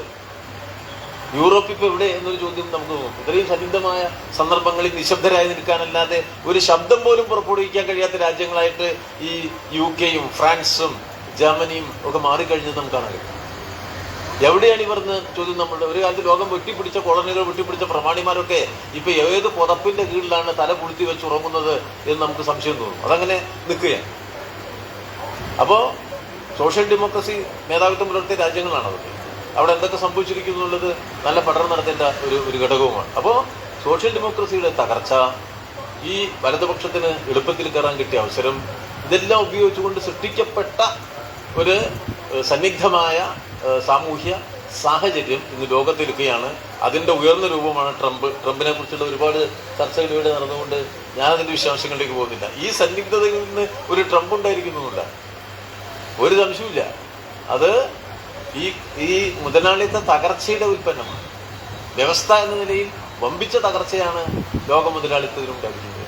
ആ മുതലാളിത്തത്തിനുണ്ടായ തകർച്ചയുടെ പരിക്കിൽ നിന്ന് അതിനെ രക്ഷപ്പെടുത്തിയെടുക്കാൻ ഈ വലതുപക്ഷ രാഷ്ട്രീയത്തെ മുന്നോട്ട് വെച്ചുകൊണ്ട് ഉണ്ടാക്കിയിരിക്കുന്ന പുതിയ ക്രമത്തിനും സാധിക്കില്ല എന്ന് ബോധ്യപ്പെടുത്തുന്ന സന്ദർഭമാണ്. അതാണ് ഏറ്റവും വലിയ ഒരു പ്രത്യേകത. താരിഫ് യുദ്ധം ഒന്നും അതിൻ്റെ വിശദാംശം കൂടെ ചർച്ച ചെയ്യാൻ പോകുന്നില്ല, ചർച്ച ചെയ്തിട്ടുണ്ടാവും കൂടെ. ഒരു കാര്യം ഉറപ്പായിരിക്കുന്നു, ഒരു വ്യവസ്ഥ എന്ന നിലയിൽ മുതലാളിത്തം അതിൻ്റെ വലിയ തകർച്ചയുടെ പടിവാതിലാണ്. വലിയ തകർച്ച. അതിന് പിടിച്ചു നിൽക്കണമെങ്കിൽ, അതിൻ്റെ ലാഭം ഉണ്ടാക്കിയെടുക്കണമെങ്കിൽ വലിയ അത്ര എളുപ്പമല്ല കാര്യം. പല വിദ്യകളും ഒരു പ്രയോഗിച്ചു നോക്കുന്നുണ്ടെങ്കിലും ഇത് രക്ഷപ്പെടുന്നില്ല. അതേസമയം ചൈന അടിച്ചു കയറി. അത്ഭുതകരമായൊരു കാര്യമല്ലേ? എന്താ ഇപ്പൊ ചർച്ച നടത്തുന്നത്? ഈ സന്നിഗ്ധ ഘട്ടത്തിൽ ലോകത്ത് നടക്കുന്ന ഏറ്റവും പ്രധാനപ്പെട്ട ചർച്ച എന്താ? ചൈനയും അമേരിക്കയും തമ്മിലുള്ള ഇപ്പൊ രൂപപ്പെട്ടിട്ടുള്ള സാങ്കേതിക വിദ്യയുടെ യുദ്ധം. അത് ഗുണം ചെയ്യില്ല എന്നാണ്. അമേരിക്ക കുടുങ്ങിയപ്പോൾ ചെയ്തത് ചൈനയ്ക്ക് ഈ സാങ്കേതിക വിദ്യ ചെന്നെത്താതിരിക്കാനുള്ള സൂത്രപ്പണികളൊക്കെ നോക്കി. പക്ഷെ ഭരിച്ചില്ലല്ലോ. കട്ടയ്ക്ക് ചൈന കയറി വന്നിരിക്കുക. അതിന്റെ നവീകരണത്തിനാവശ്യമായ, സാങ്കേതിക വിദ്യയുടെ നവീകരണത്തിനാവശ്യമായ നിക്ഷേപങ്ങളുമായി ബന്ധപ്പെടുത്തിയിട്ടും ഇപ്പോ ചൈന സെമി കണ്ടക്ടർ ഇൻഡസ്ട്രി അങ്ങനെയുള്ള കാര്യങ്ങളിലൊക്കെ കൂടി നോക്കിപ്പോയാൽ അമേരിക്കയുടെ തോളിനൊപ്പം എത്തി കഴിഞ്ഞിരിക്കുകയാണ്. കമ്മ്യൂണിക്കേഷൻ മേഖലയിൽ അമേരിക്കയേക്കാൾ വളരെ മുന്നിലെത്തിയിരിക്കുകയാണ്. പൂർണ്ണമായി ചൈനയെ നിരാകരിച്ചുകൊണ്ട് ആർക്കും മുന്നോട്ട് പോകാൻ കഴിയില്ല. അപ്പൊ ഈ സാങ്കേതിക വിദ്യയുടെ കാലത്ത് സാങ്കേതിക വിദ്യയുടെ മുകളിലുള്ള നിയന്ത്രണത്തിന്റെ പരിപൂർണത സാമ്രാജ്യത്വത്തിന് എന്നതിൽ നിന്ന് മാറ്റം വന്നിരിക്കുന്നു. അപ്പോൾ അതൊരു പുതിയ പ്രശ്നമായി മാറുകയാണ്. ഇതിന്റെ ഒരുപാട് പ്രതിഫലനം വരിക. അപ്പോൾ ഈ വലതുപക്ഷ നയങ്ങൾ മാത്രം വെച്ച് പുലർത്തി പോയാലും പിടിച്ചെടുക്കാൻ കഴിയില്ല. ഈ മൂന്നാം ലോക രാജ്യങ്ങളെ ചൂഷണം ചെയ്തും പിടിച്ചെടുക്കാൻ കഴിയില്ല. യുദ്ധങ്ങൾ ഉണ്ടാക്കിയും പിടിച്ചെടുക്കാൻ കഴിയില്ല എന്ന നിലയിലേക്കുള്ള വലിയ പ്രയാസങ്ങളിലാണ് ഇന്ന് ലോക മുതലാളിത്തവും സാമ്രാജ്യത്വവും ചെന്നെത്തിയിരിക്കുന്നത്. അതിൻ്റെ വ്യത്യസ്തങ്ങളായ അതിൻ്റെ പ്രത്യാഘാതങ്ങളെ ഈ വരും ദിവസങ്ങളിൽ നമ്മളെല്ലാം കാണാൻ പോവുകയാണ്. പക്ഷെ ഒരു കാര്യം ഉറപ്പായി, മുതലാളിത്തത്തിന് മാത്രമായിട്ട് എല്ലാ മേധാവിത്വം എല്ലാ കാലത്തേക്കും നിലനിർത്താനാവില്ല എന്ന് വ്യക്തമാക്കപ്പെട്ടിരിക്കുന്നു. ഒരു പ്രത്യയശാസ്ത്രം എന്നുള്ള നിലയിൽ അവരുടെ സമകാല പരിണാമത്തിന് മനുഷ്യരാശിയുടെ മുകളിൽ എല്ലാ മേധാവിത്വവും വളരെ വേഗത്തിൽ ഉണ്ടാക്കാനാകുമെന്നും ഒരു പ്രതിരോധവും ഉണ്ടാവില്ല എന്നുള്ളതുമായ അവരുടെ ബോധ്യങ്ങൾ തമസ്കരിക്കപ്പെടുകയാണ്. ആ നിലയിൽ എല്ലാ കാര്യങ്ങളും നീങ്ങാൻ പോകും. സ്വാഭാവികമായിട്ടും ഇത്തരമൊരു കാലയളവിലെ ഇന്ത്യ എന്നത് വളരെ പ്രസക്തമായ ഒരു കാര്യമാണ്. ഇത്തരം ഒരു സന്ദർഭത്തിൽ എങ്ങനെയായിരിക്കും നമ്മുടെ നാട്, നമ്മുടെ ചുറ്റുപാടുകൾ? അതിൽ ഏറ്റവും പ്രധാനപ്പെട്ട കാര്യം, ഇന്ത്യയെ സംബന്ധിച്ചിടത്തോളം ഇത് വല്ലാത്തൊരു പ്രതിസന്ധിയിൽ നമ്മളെ കൊണ്ടുവരിച്ചിട്ടുണ്ട്. കാരണം നമ്മൾ അഡ്വാൻസ് ആയിട്ട് ഒരു സാമ്രാജ്യത്വ പിന്തുണ പ്രഖ്യാപിച്ച രാജ്യം. എല്ലാം അവിടേക്കാണ്, എല്ലാം പടിഞ്ഞാറോട്ട് നോക്കിയിട്ടാണ് നമ്മുടെ എല്ലാ നിലനിൽപ്പും എന്നത് എല്ലാവർക്കും അറിയാം. വലിയ പ്രയാസമാണ്. ഈ അമേരിക്കൻ കേന്ദ്രീകൃതമായിട്ടാണല്ലോ ലോകത്തിന്റെ കയറ്റുമതികൾ തന്നെ അമേരിക്കൻ കേന്ദ്രീകൃതമാണ്. നമ്മളുടെ കയറ്റുമതിയും അമേരിക്കൻ കേന്ദ്രീകൃതമാണ്. നല്ലൊരു വരിക്കച്ചക്ക ചങ്ങനാശ്ശേരിയിൽ ഉണ്ടായാൽ അത് അമേരിക്കയ്ക്ക് കൊടുത്തയക്കേണ്ടതാണ്. വീട്ടിലെ മുറ്റത്ത് കുറച്ച് നല്ല ഒന്നാന്തരം ചീനമുളകുണ്ടായാൽ അതും അമേരിക്കയ്ക്ക് കൊടുത്തയക്കേണ്ടതാണ്. എൻ്റെ പാടത്തെ തവള അമേരിക്കയ്ക്ക് വേണ്ടി സൃഷ്ടിക്കപ്പെട്ടതാണ്. നല്ല ജൈവ വിഭവങ്ങൾ ഒക്കെ ഞാൻ അമേരിക്കയ്ക്കാണ്. എൻ്റെ വീട്ടിലെ ഏറ്റവും മികച്ച കുട്ടിയും അമേരിക്കയ്ക്ക് പറഞ്ഞയക്കാനുള്ള കുട്ടിയാണ്. അങ്ങനെ എല്ലാം അമേരിക്കയ്ക്ക് വേണ്ടി ഉണ്ടാക്കിക്കൊണ്ടിരിക്കുന്ന നമ്മുടെ രാജ്യമൊക്കെ വലിയൊരു പെടല്ല പറ്റുന്നോട്ടിരിക്കുന്നത്. എന്ത് ചെയ്യാൻ പറ്റും? ഞാൻ ആദ്യം തുടങ്ങിയ സമയം പറഞ്ഞു എല്ലാവരും അങ്ങോട്ട് പോകാൻ സന്നദ്ധരായിട്ടിരിക്കുകയാണ്. ഇപ്പൊ വരുന്ന ടെലിഫോൺ കോൾ എന്താ വീട്ടിൽ ഉറങ്ങാൻ വയ്യ. എൻ്റെ ഒരു സുഹൃത്ത് എന്നെ വിളിക്കുകയാണ്. 4 ലക്ഷം രൂപ ബാംഗ്ലൂരിൽ കിട്ടിക്കൊണ്ടിരുന്ന എൻ്റെ സുഹൃത്തും അദ്ദേഹത്തിന്റെ പാർട്ട്ണറും കൂടി അയർലൻഡിലേക്ക് പോയി. ഇപ്പൊ കഴിഞ്ഞ 1 കൊല്ലമായി പണിയൊന്നുമില്ല. ഇപ്പൊ പുറത്തിറങ്ങി അടി കിട്ടുന്നു. എന്നെ വിളിച്ചോണ്ടിരിക്കുക. വല്ല തിരുവനന്തപുരത്തോ ചങ്ങനാശ്ശേരിയോ അല്ലെങ്കിൽ മലപ്പുറത്തൊക്കെ ആണെങ്കിൽ നമുക്കൊന്ന് ടെലിഫോൺ ചെയ്ത് പറഞ്ഞാൽ ആരോടെങ്കിലും ഒരു പണി കൊടുക്കാൻ പറയാം. അയർലൻഡിൽ പോയി പെട്ടിരിക്കുന്ന ഈ 4 ലക്ഷം ബാംഗ്ലൂരിൽ ശമ്പളം കിട്ടിയിട്ട് അത് തികയാതെ രാഖി രാമാന സ്ഥലം വിട്ട ആളെ എങ്ങനെയാണ് രക്ഷിക്കുക എന്ന് ഇതുവരെ എനിക്കൊരു പിടിയെ കിട്ടിയില്ല. പക്ഷെ വിളിക്കുന്ന ആളോട് ഞാൻ പറയുന്നുണ്ട്, എന്ത് വേണമെങ്കിലും ചെയ്യാം, ഞാൻ പരിശ്രമിച്ചുകൊണ്ടിരിക്കുകയാണ്. കാരണം അയാളെ നിരാശപ്പെടുത്തിക്കൂടാ, അദ്ദേഹം ഉറങ്ങിക്കോട്ടെ എന്ന് ഞാൻ ചിന്തിക്കുകയാണ്. അതിനുവേണ്ടി ഞാൻ ഇങ്ങനെ പറഞ്ഞുകൊണ്ടിരിക്കുകയാണ്. നിങ്ങൾ വിചാരിക്കും രാഷ്ട്രീയ പ്രവർത്തനമായതുകൊണ്ട് കളവ് പറയാനുള്ള വൈഭവം കൊണ്ടാണെന്ന്. അല്ല, സഹതാപം കൊണ്ടും സ്നേഹം കൊണ്ടും ഈ സമൂഹഘടനയ്ക്കുണ്ടായ ആപത്തിനെ കുറിച്ചുള്ള അഗാധമായ അറിവിന്റെ ഒരു കഷ്ണം എൻ്റെ പോക്കറ്റിലുള്ളത് കൊണ്ടാണ് ഞാൻ ഇങ്ങനെ പെരുമാറിക്കൊണ്ടിരിക്കുന്നത്. അപ്പൊ ഇനി നിങ്ങൾ എന്നോട് വിളിച്ചാൽ ഞാൻ ഇങ്ങനെ തന്നെയാണ് പെരുമാറുക എന്ന് ഞാൻ നിങ്ങൾക്ക് ഉറപ്പ് തരികയുമാണ്. പക്ഷെ ആലോചിച്ച് നോക്കൂ, എന്ത് ഇത്ര വലിയൊരു മണ്ടന്മാരുണ്ട്. ഞാൻ ബാക്കി പറയുന്നില്ല, ബാക്കി മണ്ടത്തരത്തെ കുറിച്ച് ഞാൻ പറയുന്നില്ല. മലയാളി ചെന്നെത്തിയ മണ്ടത്തരത്തിന്റെ ഔന്നത്യത്തെ കുറിച്ചും ഞാനിപ്പോൾ പറയുന്നില്ല. അത് എനിക്ക് എത്തിച്ച കുറച്ച് ആൾക്കാരൊക്കെ നമ്മളെ കൂട്ടത്തിലുണ്ടാവും. ചിലപ്പോൾ ഞാൻ അതിന്റെ വിശദാംശങ്ങളിലേക്ക് ഞാൻ പോകുന്നില്ല, ഞാൻ ഒഴിവാക്കുകയാണ്. പക്ഷേ ആലോചിച്ച് നോക്കൂ, ഈ സൗഹൃദത്തിന് വല്ല വലിയപ്പോൾ കിട്ടിയിട്ടുണ്ടോ?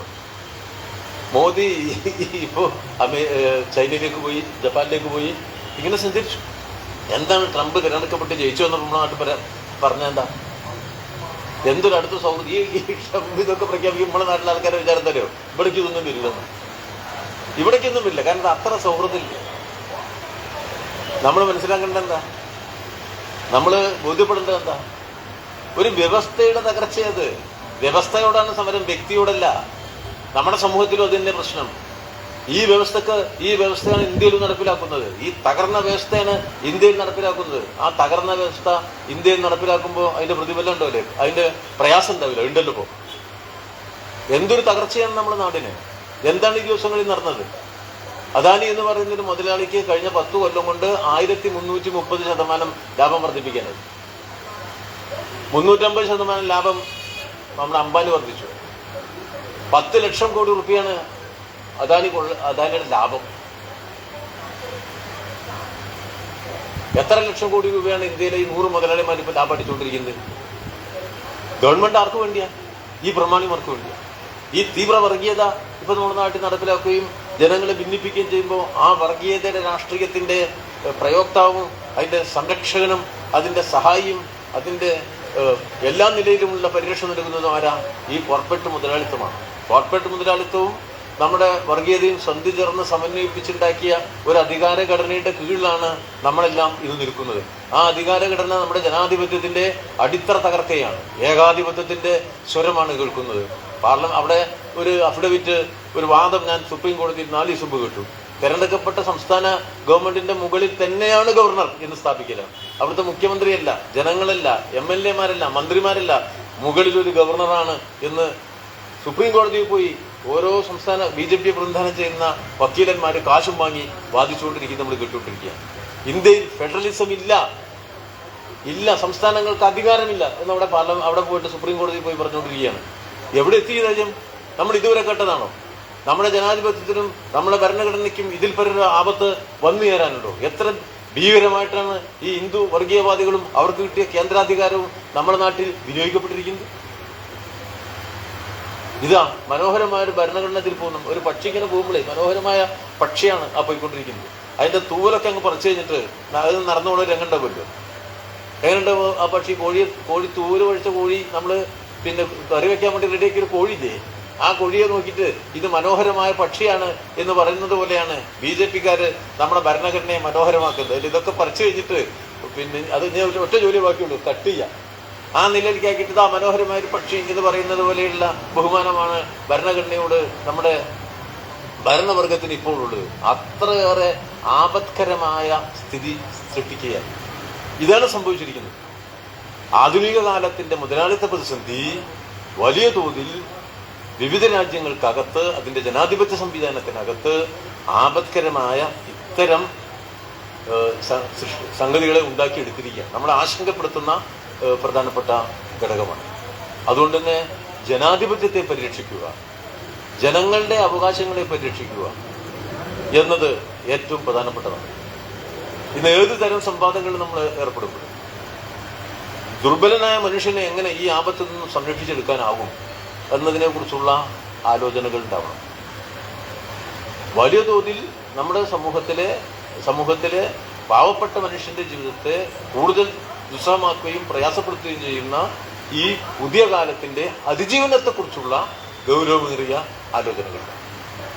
ആ അതിജീവനത്തെക്കുറിച്ചുള്ള ആലോചനയിൽ എപ്പോഴും പുരോഗമന പക്ഷം മുന്നോട്ട് പോകുന്ന ചില കാഴ്ചകളെ നമ്മൾ അഭിനന്ദിക്കുകയും ഈ സോവിയറ്റ് യൂണിയൻ തകർന്നപ്പോൾ വളരെ കൗതുകകരമായ ഒരു സാധാരണ കാര്യം പ്രത്യക്ഷപ്പെടുകയും ഞാൻ അങ്ങനെ വായിച്ചപ്പോൾ എനിക്ക് വളരെ കൗതുക കാര്യം അതെന്താ വെച്ചാൽ ഈ സാങ്കേതിക വിദ്യയാണല്ലോ. ഇപ്പോൾ ഞാൻ ആദ്യം പറഞ്ഞു ഈ കമ്പ്യൂട്ടറിനെ എങ്ങനെയാണ് കച്ചവട വസ്തു ആക്കിയിട്ട് മുതലാളിത്തം മാറ്റിയത്. സോവിയറ്റ് യൂണിയൻ കഴിയാതെ പോയി. ഓരോ യുദ്ധ ഉപകരണം നിർമ്മിക്കുമ്പോഴും അമേരിക്കയ്ക്ക് തുല്യമായ യുദ്ധോപകരണം റഷ്യ ഉപയോഗിച്ചുകൊണ്ടിരുന്നു. പക്ഷേ മറ്റവരതിനെ കൺസ്യൂമർ ഗുഡ്സ് ആയിട്ട് മാറ്റി കൊണ്ടുപോയിട്ട് ലാഭം കൊയ്യാൻ ഉപയോഗിച്ചു. റഷ്യക്കാരുടെ ഗവേഷണം വെറുതെ.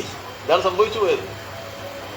അപ്പോൾ ഈ ബഹിരാകാശത്തേക്ക് പോണ ബഹിരാകാശ വാഹനത്തിലിരുന്ന് എഴുതുമ്പോൾ അമേരിക്കക്കാർ എഴുതാൻ പറ്റില്ല അമേരിക്കക്കാർ. കാരണം മഷി കട്ടയാവാണ് ബഹിരാകാശത്തേക്ക്. മഷി കട്ടയാവുന്നു. അപ്പോൾ അവരിങ്ങനെ ഗവേഷണം നടത്തുന്നത് ബഹിരാകാശത്ത് പോയാൽ കട്ടയാവാത്ത ഒരു മഷിക്ക് വേണ്ടിയുള്ള ഗവേഷണം നടത്തുന്ന അമേരിക്കക്കാർ ഒരു പണി ചെയ്തു. CIA ഉണ്ടല്ലോ അവരേക്ക്. അപ്പോൾ എങ്ങനെയാണ് റഷ്യക്കാർ ഈ കട്ടയാവാത്ത മഷി കണ്ടുപിടിച്ചിരിക്കുന്നത് അതന്വേഷിക്കാൻ വേണ്ടി ചാരന്മാരെ അയച്ചു വരും. അങ്ങനെ ചാരന്മാരവിടെ പോയിട്ട് അന്വേഷിച്ചു. അങ്ങനെ അവസാനം അവരൊരു കാര്യം കണ്ടുപിടിച്ചു. എന്താണ്? ബഹിരാകാശത്തേക്ക് പോകുന്ന റഷ്യക്കാരുടെ കയ്യിൽ പേനയില്ല. പേനയില്ലെങ്കിൽ പിന്നെ മഷീൻ്റെ പ്രശ്നമില്ല. അവരുടെ കയ്യിൽ പെൻസിൽ മാത്രമേ ഉള്ളൂ. പെൻസിൽ കണ്ടുപിടിക്കോ? ഇല്ല. സാങ്കേതികതയുടെ കാര്യത്തിൽ പെൻസിലും പേനയും തമ്മിലുള്ള വ്യത്യാസങ്ങൾ ആലോചിച്ചു. അതായിരുന്നു അന്നത്തെ സ്ഥിതിഗതികൾ. എന്നാൽ അതിന് വ്യത്യസ്തമായ ഒരു തരത്തിൽ ഇന്നത്തെ ലോകത്ത് ചൈന പോലെയുള്ള രാജ്യങ്ങൾ സാങ്കേതിക വിദ്യയുടെ മേഖലയിൽ വലിയ കുതിച്ചാട്ടം നടത്തി. അതാണ് നമ്മൾ കാണേണ്ടത്. ഇവിടെ പരാമർശിക്കപ്പെട്ടു പോയിട്ട് നമ്മളിത് ആവർത്തിക്കുന്നില്ല. അതാണ് പ്രധാനപ്പെട്ടത്.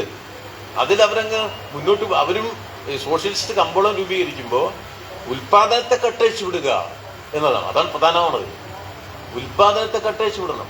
ഉൽപാദനത്തെ കട്ടഴിച്ചു വിടുകയും വാങ്ങി ഉപയോഗിക്കാനുള്ള ഉപഭോഗ മേഖലയെ ഉപഭോഗത്തിനുള്ള സാധ്യതകളെ കമ്പോളത്തെ ശക്തിപ്പെടുത്തുകയും വേണം.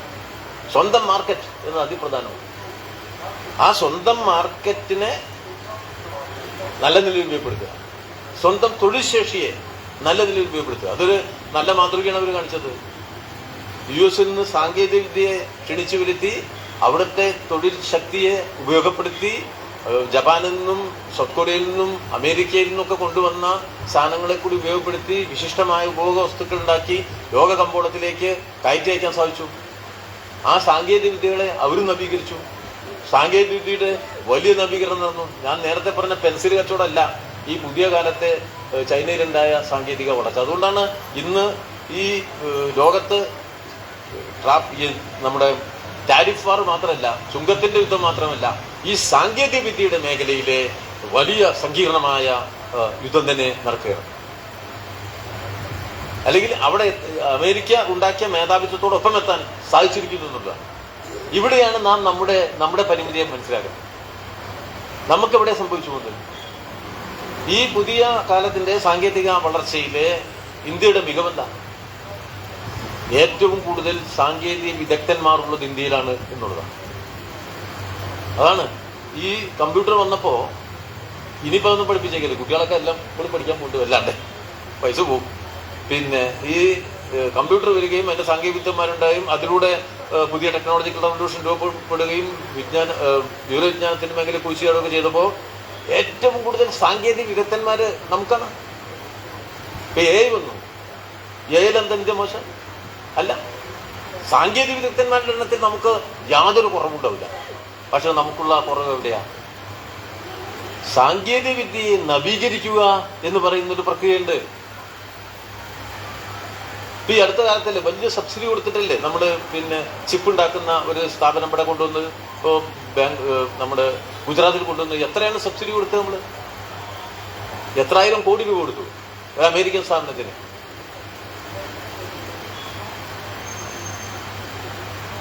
പതിനായിരക്കണക്കിന് കോടി രൂപ അമേരിക്കയിലെ പ്രൈവറ്റ് സ്ഥാപനത്തിന് സബ്സിഡി കൊടുത്തുകൊണ്ടാണ്. പിന്നീട് ഞാൻ പറയുന്നില്ല, അതൊരു വിവാദമായി പോകും. ഈയിടെ ആകാശത്തേക്ക് ഒരാൾ പോയില്ലേ? എങ്ങനെ പോയത്? എത്ര കോടിയാ? ഞാനെനിക്ക് പോണില്ല, വിവാദമാക്കാൻ ഞാൻ ആഗ്രഹിക്കുന്നില്ല. പറഞ്ഞാൽ വിഷമം തോന്നും കേട്ടോ, അതേ ഞാൻ പറയണുള്ളൂ. അവിടെ ഇപ്പം അങ്ങനത്തെ ഗവേഷണം പൈസ കൊടുത്ത് നമുക്കും ബഹിരാകാശത്തേക്ക് പോകുന്ന കാലം കേട്ടോ, കാലം മാറിയിട്ടുണ്ട്, അതിൻ്റെ ആ നിലയ്ക്ക് പോകുന്നുണ്ട്. നമ്മളുടെ നിക്ഷേപത്തിലൂടെ നമുക്ക് മികച്ച സാങ്കേതിക വിദ്യകൾ കണ്ടെത്തുക. ആ മേഖലയിൽ ഇന്ത്യയുടെ സ്ഥാനം എവിടെയാണ്? ഈ വികസിത രാജ്യങ്ങളുടെ പട്ടികയിൽ എവിടെയെങ്കിലും ഇന്ത്യ ഉണ്ടോ? നമ്മൾ കൂടുതൽ ആ നിലയിലുള്ള ഗവേഷണങ്ങൾക്ക് ആ നിക്ഷേപം നടത്തണ്ടേ?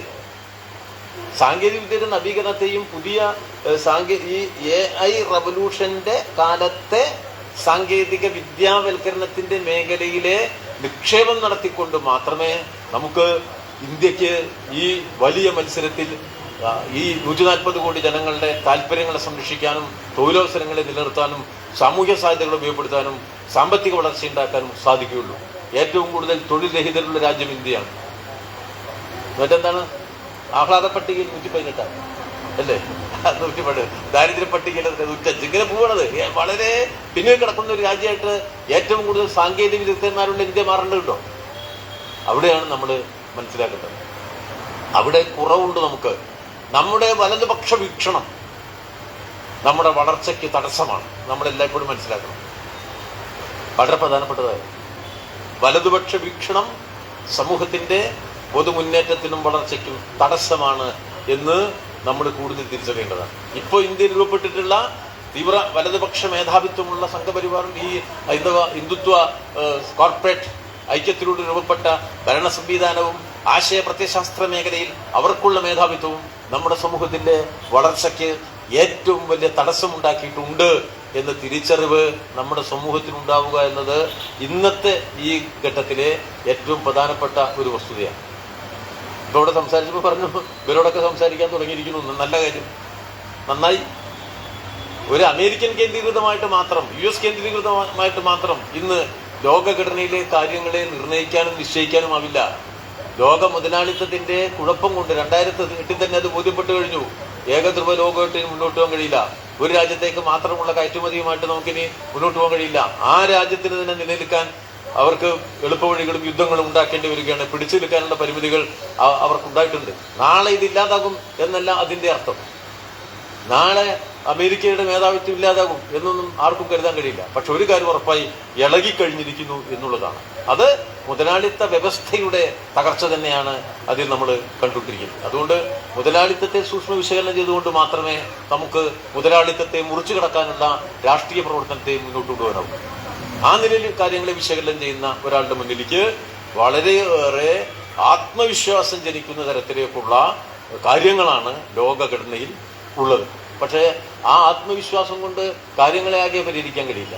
സ്വാഭാവികമായിട്ടും നമ്മുടെ സമൂഹഘടനയിൽ ഈ വലതുപക്ഷവൽക്കരണത്തെ മുറിച്ചു കിടക്കുന്ന വലിയ സമരങ്ങളും പോരാട്ടങ്ങളും എത്രയോ ശക്തമായിട്ട് ഇപ്പോൾ നടക്കുകയാണ്. ഞാൻ അതിൻ്റെ എല്ലാ ഭാഗത്തേക്കും പോകുന്നില്ല. വലിയ സമരങ്ങളാണ്. ലോകത്തിന്റെ എല്ലാ ഭാഗത്തും സമരങ്ങൾ നടന്നുകൊണ്ടിരിക്കുകയാണ്. കഴിഞ്ഞ വർഷം ഞാൻ ഒരു തൊഴിലാളി സംഘടനയുടെ യോഗത്തിൽ പങ്കെടുക്കാൻ വേണ്ടി ഫ്രാൻസിലേക്ക് പോവുകയുണ്ടായി. ചെന്നപ്പോൾ എന്താ വെച്ചാൽ നമ്മൾ ആഫീസ് മുഴുവൻ കല്ലെറിഞ്ഞിരിക്കുകയാണ്. നമ്മുടെ ആഫീസിലേക്ക് ചെന്നപ്പോൾ ഞാൻ അവിടെ 5-6 തവണ പോയിട്ടൊരു ഓഫീസാണത്. ആ ഓഫീസിലേക്ക് ചെന്നപ്പോൾ തന്നെ ചില്ലൊക്കെ അടിച്ചു പൊട്ടിച്ചിട്ടുണ്ട്. അടിച്ചു പൊട്ടിച്ച ചില്ല് രണ്ടാമത് വയ്ക്കാൻ പൈസ ഇല്ലാത്തതുകൊണ്ട് ഒട്ടിച്ചു വെച്ചിരിക്കുകയാണ്. കടലാസൊക്കെ കൊണ്ടുവന്ന് മറ്റേ സ്റ്റിക്കറുകളൊക്കെ കൊണ്ടുവന്ന് നമ്മളെ ചില്ലൊക്കെ ഒട്ടിച്ച് വെച്ചിട്ടാണ് നമ്മൾ ഓഫീസ് രക്ഷിച്ചിരിക്കുന്നത്. പണ്ടില്ലാത്ത കുറച്ച് സാധനങ്ങളൊക്കെ കൊണ്ടുപോയി വെച്ചിട്ടുണ്ട്. വേറെ എപ്പോഴാണ് വരിക എന്നറിയില്ല. അങ്ങനെ ഞാനത് കണ്ട് വിഷമിച്ച് നിൽക്കുകയാണ് ഞാൻ. അപ്പോൾ നമ്മളെ സഖാക്കളോട് സംസാരിച്ചു. അവരെന്നോട് പറഞ്ഞു, അവർ ഞങ്ങളുടെ ചില്ല് എറിഞ്ഞു പൊട്ടിച്ചു, ഞങ്ങൾ അവരുടെ ചില്ലും ഭംഗിയായിട്ട് തന്നെ എറിഞ്ഞു പൊട്ടിച്ചിട്ടുണ്ട്. അങ്ങനെ കേട്ടോ, അല്ല സ്വന്തം ചില്ല് മാത്രമല്ല പൊട്ടിയിരിക്കുന്നത്, അപ്പുറത്തെ ചില്ലും പൊട്ടിക്കൊണ്ടിരിക്കുകയാണ്. അത് പ്രധാനപ്പെട്ടതാണ്. അപ്പോൾ ഞാൻ അതിൻ്റെ ഒരു 6 മാസം മുമ്പ് ഞങ്ങളുടെ പോയവരനുഭവം ഞാൻ എൻ്റെ ഓർമ്മയിലേക്ക് വന്നു. അതെന്താണ്? വലിയ പ്രക്ഷോഭങ്ങളാണ്. തിരഞ്ഞെടുക്കപ്പെട്ട ദിവസങ്ങളിൽ വലിയ സമരങ്ങളാണ്. ആ വലിയ സമരങ്ങളിൽ മുത്തുക്കുടകളില്ല. അത് പ്രത്യേകം ശ്രദ്ധിച്ചുകൊള്ളണം. ആ വലിയ സമരങ്ങൾ വലിയ ഘോഷയാത്ര, നിശബ്ദമായി പോകുന്ന ഘോഷയാത്രയുമല്ല, മുദ്രാവാക്യം വിളിക്കുന്ന ഘോഷയാത്രകളാണ്. തൊഴിലാളികൾ തൊഴിലായുധങ്ങളുമായി പങ്കെടുക്കുന്ന ഘോഷയാത്രകളാണ്. വലിയ ഒച്ചയുടെ അവിടെ വലിയ ശബ്ദമാണ്. കാരണം എല്ലാവരും തൊഴിൽ ഉപകരണങ്ങളൊക്കെ ഇട്ട് വരികയാണ്. അത് ഈർച്ചേൻ്റെ സാധനം കൊണ്ടുവരുന്നുണ്ട്. മറ്റേ ഓരോ യന്ത്രങ്ങളുമായിട്ട് അവർ വരുന്നു. ശബ്ദം കൊണ്ട് മുഴങ്ങി നിൽക്കുന്ന പാരീസിലൂടെ ആ പ്രകടനത്തിൽ 1 കിലോമീറ്റർ ഞാനും സഞ്ചരിച്ചു. പിന്നെ കൊണ്ടുപോയ ആൾ പറഞ്ഞു ഇവിടുന്ന് അങ്ങോട്ട് പോകണ്ടാറ്. എന്തായാലും കുറച്ച് കഴിഞ്ഞപ്പോൾ ചോര കുടിഞ്ഞ് ആൾക്കാർ ഇങ്ങോട്ട് വരുന്നുണ്ട്. ഈ സമരത്തെ വഴിയിൽ തടഞ്ഞവർ തമ്മിലാണ് തല്ല്. പോലീസ് അല്ല തടുക്കുന്നത്, ഈ പ്രതിലോമകാരികളാണ് തടുക്കുന്നത്. ലോകം മാറുകയാണ്. ലോകം ഇങ്ങനെ വെറുതെ നിൽക്കുന്നവരും കരുതണ്ട. വളരെ ചലനാത്മകമാണ് ഈ ലോകം. ആ ചലനാത്മക ലോകത്ത് പോരാട്ടത്തിന്റെ ശക്തികൾ നല്ല നിലയിൽ തന്നെ മുന്നോട്ട് പോകുന്നുണ്ട്. അത് അതിന്റെ കുറേ രാജ്യങ്ങളും പരിസരങ്ങളും അതിന്റെ വിശദാംശങ്ങളിലേക്കും ഞാൻ ഇപ്പൊ പോകുന്നില്ല. പക്ഷെ ഒരു കാര്യം ഉറപ്പാണ്, ശക്തമായ സമരങ്ങൾ ലോകത്തിന്റെ വിവിധ ഭാഗങ്ങളിൽ നമ്മുടെ ഇന്ത്യയിൽ ഉൾപ്പെടെ രൂപപ്പെട്ട് വരുന്നുണ്ട്. ആ സമരങ്ങളെ തീക്ഷ്ണമായ രാഷ്ട്രീയ മുദ്രാവാക്യങ്ങളാക്കി ബഹുജനങ്ങൾ സ്വീകരിക്കുന്ന തരത്തിലേക്ക് മുതലാളിത്തത്തിന്റെ ഈ പുതിയ പ്രതിസന്ധി, ആഗോളവൽക്കരണത്തിന്റെ ഈ പുതിയ പ്രതിസന്ധി സൃഷ്ടിച്ച നമ്മുടെ ജീവിത പ്രശ്നങ്ങളെ മുറിച്ചു കടന്നുകൊണ്ട് രൂപപ്പെടുത്തിയെടുക്കാൻ നമുക്ക് സാധിക്കുന്നു. അതാണ് ഇന്നത്തെ ഏറ്റവും പ്രധാനപ്പെട്ട രാഷ്ട്രീയ ചുമതല. ഇന്നത്തെ രാഷ്ട്രീയ പ്രത്യേകതകളെ പഠിക്കുന്ന ഏതൊരാളും ഇതിലേക്കാണ് അവരുടെ ശ്രദ്ധ പതിപ്പിക്കേണ്ടത്. ഒരു കാരണവശാലും ഒരു പുരോഗമനവാദി നിശബ്ദനാകാനോ നിരാശനാകാനോ പാടില്ലാത്ത ഒരു കാലമാണ്.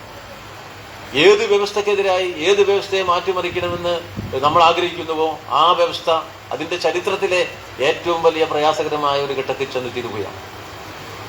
ഒരു സംശയവുമില്ല. അതിന് കരകയറാൻ അവരൊരു ഭാഗത്ത് യുദ്ധവും വേറൊരു ഭാഗത്ത് വലതുപക്ഷ വൽക്കരണവും അതിന്റെ രാഷ്ട്രീയവും അതിന്റെ പ്രത്യയശാസ്ത്രവും അതിന്റെ സാംസ്കാരികമായ രൂപങ്ങളെയും നമ്മുടെ ലോകത്തിലേക്ക് മുഴുവൻ അവര് കയറ്റുമതി ചെയ്യുന്നുണ്ടാവും. അത് സ്വീകരിക്കുന്ന പലരും ഉണ്ടാവും. പക്ഷെ അതിനപ്പുറത്താണ് ഇന്നത്തെ പ്രശ്നങ്ങളുടെ തീവ്രതയും തീക്ഷ്ണതയും എന്ന തിരിച്ചറിവാണ് നമുക്കുണ്ടാവേണ്ടത്. അങ്ങനെ ഒന്നും പരിഹരിക്കാൻ കഴിയുന്നതല്ലായിരുന്നു. അതുകൊണ്ടാണ് ഇറാനിൽ ഒരു ബോംബിട്ട് അവസാനിപ്പിച്ചത്. രണ്ടാമത്തെ ബോംബിടാത്ത എന്താ? രണ്ടാമത്തെ ബോംബ് കൂടി ഇട്ടാല് ഈ ഇതിന്റെ വില കൂടും, എണ്ണയുടെ വില. മനസ്സിലായെങ്കിൽ എല്ലാ എണ്ണക്കിണറും ഒരുമിച്ച് യുദ്ധത്തിലേക്ക് വിട്ടുകൊടുക്കാനാവില്ല. അപ്പോൾ ഇറാന്റെ എണ്ണയും കൂടി മാർക്കറ്റിൽ നിന്ന് പോയാൽ എണ്ണക്കമ്പോളത്തിലുണ്ടാകുന്ന വിലക്കയറ്റത്തെ പരിശോധിച്ചാൽ ഇറാനിൽ രണ്ടാമത്തെ ബോംബ് ഇടാൻ പറ്റില്ല. രണ്ടാമത്തെ ബോംബിട്ട പ്രശ്നം ഇടൂലെന്ന് ഞാൻ കരുതുന്നില്ല. പക്ഷെ ഓരോ ബോംബ് വിക്ഷേപിക്കുമ്പോഴും സാമ്രാജ്യത്തിന് ഇത് പരിശോധിക്കേണ്ടി വരും. ഒരു ഭാഗത്ത് സദ്ദാം ഹുസൈനെ ആക്രമിക്കുമ്പോൾ തന്നെ മറുഭാഗത്ത് സദ്ദാം ഹുസൈന്റെ നാട്ടിലായിരുന്നു രണ്ടാമത്തെ ഏറ്റവും വലിയ എണ്ണക്കിണർ. അതിനെ സംരക്ഷിക്കുകയും ചെയ്തു എന്നുള്ളത് ചരിത്രം രേഖപ്പെടുത്തി വെക്കുന്നുണ്ട്.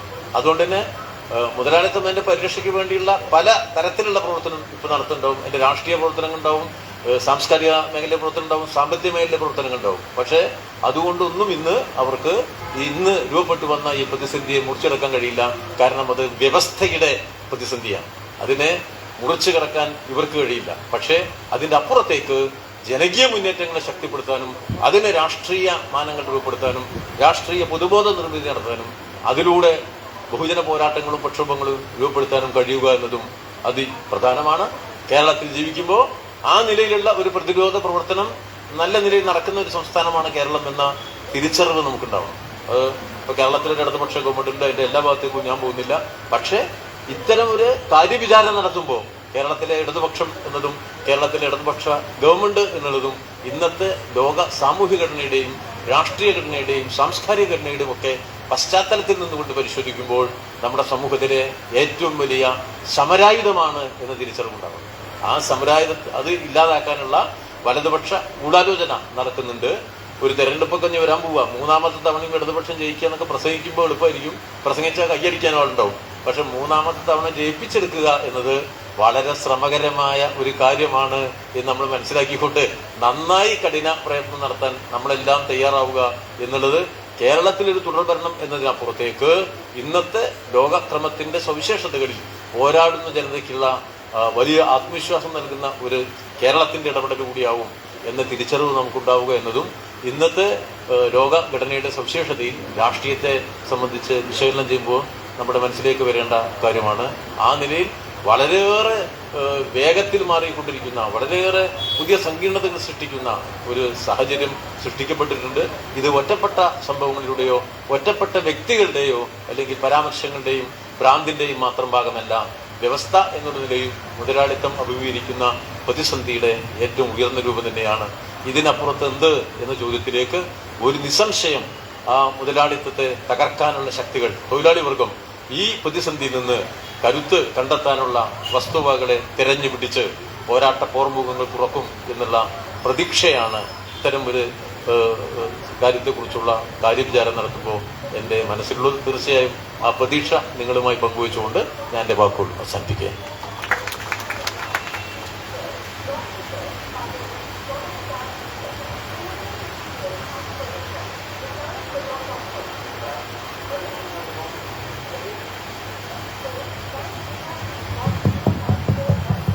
വളരെ സുദീർഘമായ ഒരു പ്രഭാഷണമാണ് നമ്മൾ കേട്ടത്. ഇതുമായി ബന്ധപ്പെട്ട് എന്തെങ്കിലും സംശയങ്ങൾ, ആശയങ്ങൾ പങ്കുവയ്ക്കാനുണ്ടെന്നുണ്ടെങ്കിൽ അത് ഇപ്പം ഉന്നയിക്കാവുന്നതാണ്. അതുപോലെ അടുത്ത സെഷനിലെ പ്രധാന സംസാരിക്കാനുള്ള ഹരിലാൽ എത്തിയിട്ടുണ്ട്. അതിൻ്റെ തുടർച്ച തന്നെയാണ്, ഈ സെഷൻ്റെ തുടർച്ച തന്നെയാണ്. എന്തായാലും വിജയരാഘവസാനോട് എന്തെങ്കിലും അതിലേക്കുള്ള സംശയങ്ങൾ ഉന്നയിക്കാനായിട്ടുണ്ടെന്നുണ്ടെങ്കിൽ ഇപ്പോൾ ഈ സമയത്ത് ഉന്നയിക്കാവുന്നതാണ്.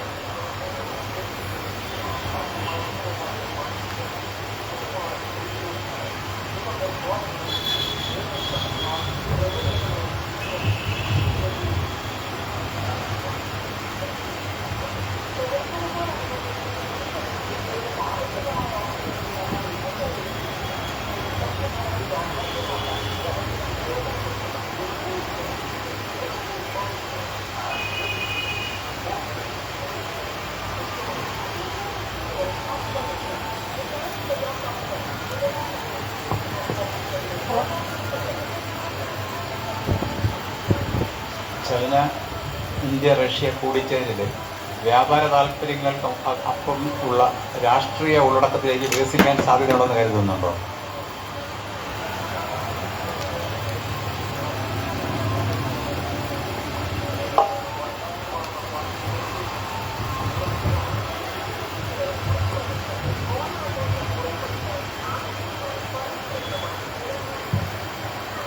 ഈ ചർച്ച എത്രത്തോളം മുന്നോട്ട് പോകും എന്നതിനെ ആശ്രയിച്ച് കിടക്കുന്ന ഒരുപാട് ഘടകങ്ങളാണ്. നമ്മൾ കാണുന്നതെന്ന് വെച്ചാൽ ഇപ്പോൾ ബ്രിക്സ്, ഷാങ്ഹായ് കോർപ്പറേഷൻ, ഇങ്ങനെയുള്ള ഒരുപാട് പ്രസ്ഥാനങ്ങൾ ഈ ഇപ്പോൾ നമ്മൾ നേരത്തെ സോവിയറ്റ് യൂണിയൻ തകർന്ന സന്ദർഭത്തിൽ നമ്മളൊക്കെ കരുതിയത് അടുത്തൊന്നും ഇപ്പോൾ US ഉണ്ടാക്കിയ മേധാവിത്വം, സോവിയറ്റ് യൂണിയൻ്റെ തകർച്ച ഉണ്ടാക്കിയ നിരാശ, മറ്റൊന്നില്ലല്ലോ. അപ്പം നമ്മളൊക്കെ പ്രതീക്ഷിച്ചത് വളരെ തടസ്സങ്ങളില്ലാതെ മുതലാളിത്ത ഘടന മുന്നോട്ട് പോകും. മാർക്സിസത്തിൻ്റെ തന്നെ ഒരു തകർച്ച അവിടെയുണ്ട്. എന്താ വെച്ചാൽ നമ്മൾ അതുവരെ പഠിച്ചത് മുന്നോട്ട് പോകുന്നുള്ളൂ, പിന്നോട്ട് സഞ്ചരിക്കും നമ്മളതിന് കരുതിയിട്ടുണ്ടായിരുന്നില്ല. അങ്ങനെയാണ് ഒരു വ്യവസ്ഥയെ മുറിച്ചേർന്ന പുതിയൊരു വ്യവസ്ഥ ഉണ്ടാവും. സോഷ്യലിസം കഴിഞ്ഞ് കമ്മ്യൂണിസം ഉണ്ടാവുമെന്ന് കരുതിയിരിക്കുമ്പോഴാണ് സോഷ്യലിസമാണ് പൊളിഞ്ഞു പോകുന്നത്. അങ്ങനെയല്ലേ നമ്മൾ നിന്നത്. അതോടുകൂടി അതുവരെ പഠിച്ചതൊക്കെ പോയി. ഞാൻ എന്തെങ്കിലും പെട്ടെന്ന് പറഞ്ഞേക്കല്ലേ, ഞാൻ റുമേനിയയിൽ പോയിട്ട് പിന്നെ ഒരു സംസാരം, അപ്പുറത്തിരിക്കുന്നത് റുമേനിയയിലെ ധനകാര്യമന്ത്രിയാണ്.